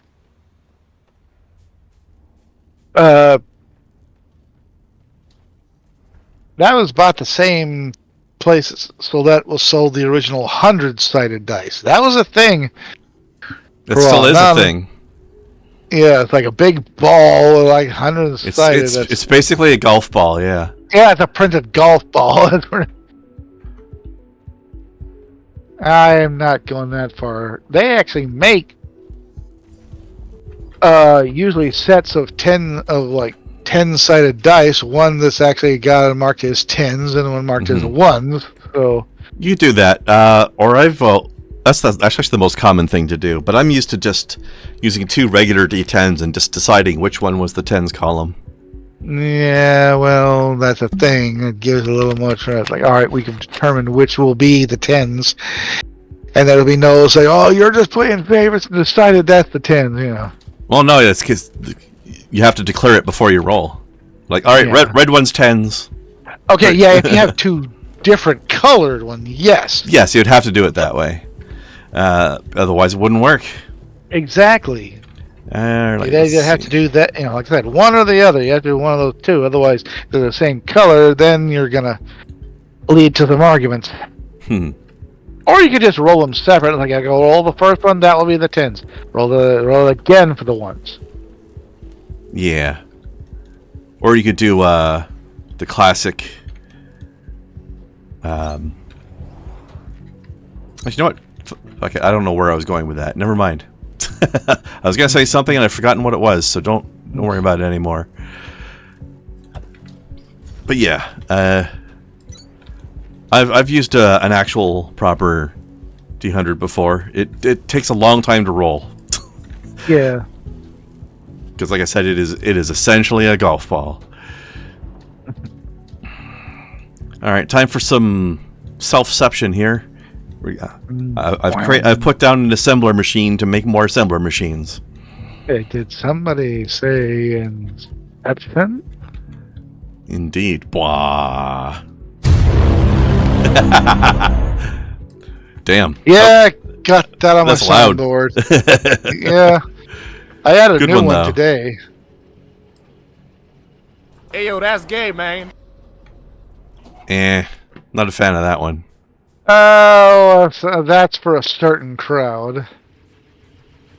That's Yeah, it also sure is. the ones that will accept it. Oh, let's Yeah. see what else we got. I have several questions. I bet you do, John Tron. Wow, what a waste. The poor children.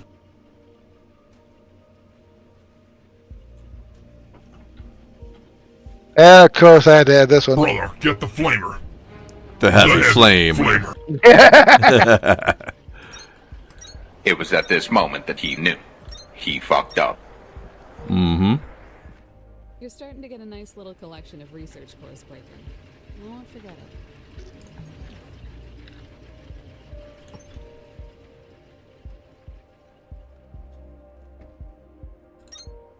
Also one for a certain, only a certain crowd.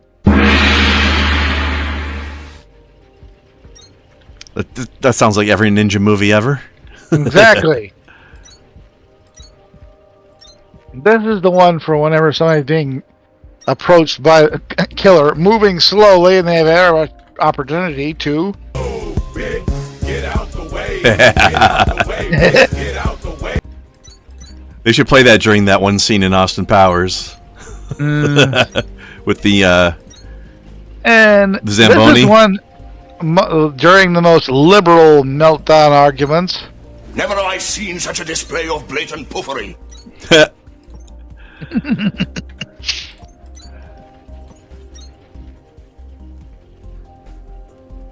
me see here. And I think I've played this one for you before. Only a ninja can defeat a ninja. Yep.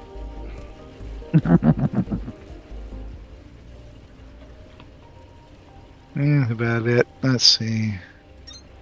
Oh, well, look at some of my friends' soundboards. We all know. Poor Wilhelm. You know what? I actually found the movie that's from. Yeah? Well, I don't remember what it's called, but I've seen the clip.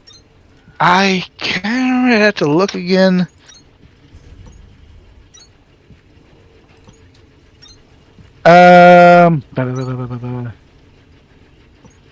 My favorite use of that is there was a point-and-click adventure game somebody made relatively recently. Yeah. I forget what it was called, but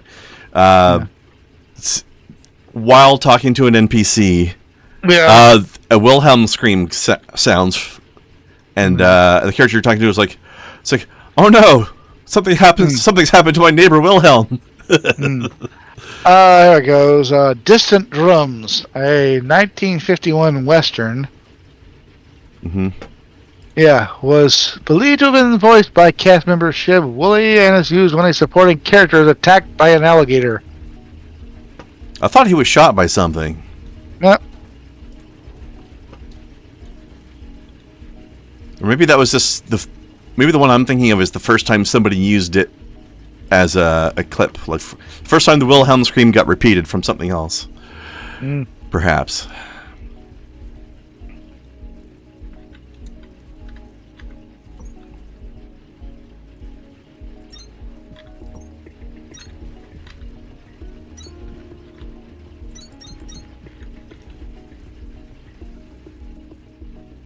Alright, let's try that out for a bit.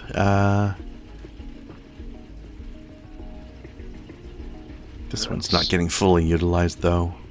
Alright, hang on. Let's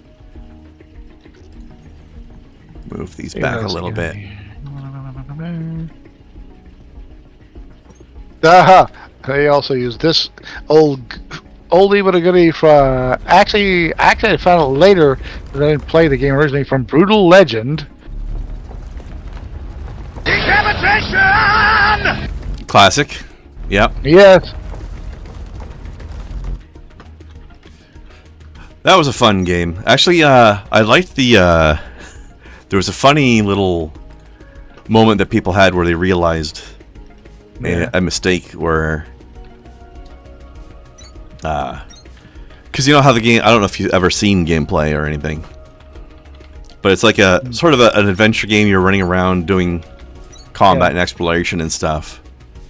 And there's one thing. But hold on, sorry. But the thing with that is, people are like, you're running around doing exploration, almost Zelda style gameplay in a way. And then there was a few sections of the game where it became an RTS. Yeah. And people were like, the adventuring stuff worked better, but I don't know why they crammed in these RTS parts. They don't work as well in this format, right? Mm-hmm. Because of the controls of being a guy running around. It's harder to do an RTS that way. Yeah. But it came out with at some point with the developers that this is not, in fact, like this was not an action game that we made and then crammed in an RTS. This was designed to be an RTS from the beginning. It's the running around adventure parts that got crammed in. Yeah, that happens. So yeah, there's a lot of games that didn't start out as RPGs that eventually became that because people were kind of making them into them. Mm-hmm. Let's see. Oh, here's one. There's one soundboard. Me and a lot of my cronies do this because we know it cheeses off one member of our group to no end. Oh, yeah? Background. So he was doing a riff on an old episode. In the 1970s, we had the Hardy Boys Nancy Drew Mysteries. Mm-hmm. TV shows based on the old book series from back in the day, right? Well, they had one cross, it would kind of alternate. Hardy Boys one week, Nancy Drew the other week. And occasionally we get crossover episodes. And the first one was a Halloween episode. And they had the old haunted house thing going on. It seemed every time we cut to an exterior shot, and there'd be a shot of the moon, and we would hear... Yeah, classic. They did that many times during that episode, to where the guy riffing at one point is just going, "Shut up, Wolf!" Yeah. Fair enough. And now we do that almost, whenever the moon goes up in a movie, or do something, or just to mess with that guy. I used to make the joke to him, hey, leave that wolf alone. That's the job he could get. He's got a wife and 6 cubs to feed. There we go. I got lots of assemblers now. Let's see. One other, because one chose it as his avatar. Everybody's got this one, and that's... The C that stands for Zorro. He just has a Zorro avatar, so we always do it in the old Disney Zorro theme song.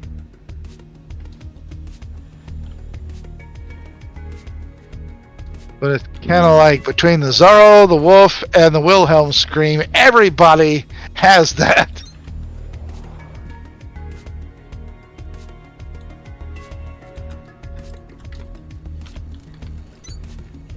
I think I'm the one that every time anybody's climbing a mountain or trudging through the snow, I got this one from the old Price is Right, and that is, see. Yes. Perfect. Oh, that's there. Anytime, oh God, one time I got up before work, Price is Right was on there playing that. The movie music played in my head the whole damn shift. I imagine. Like I'm sitting there, like cutting pizzas, and like.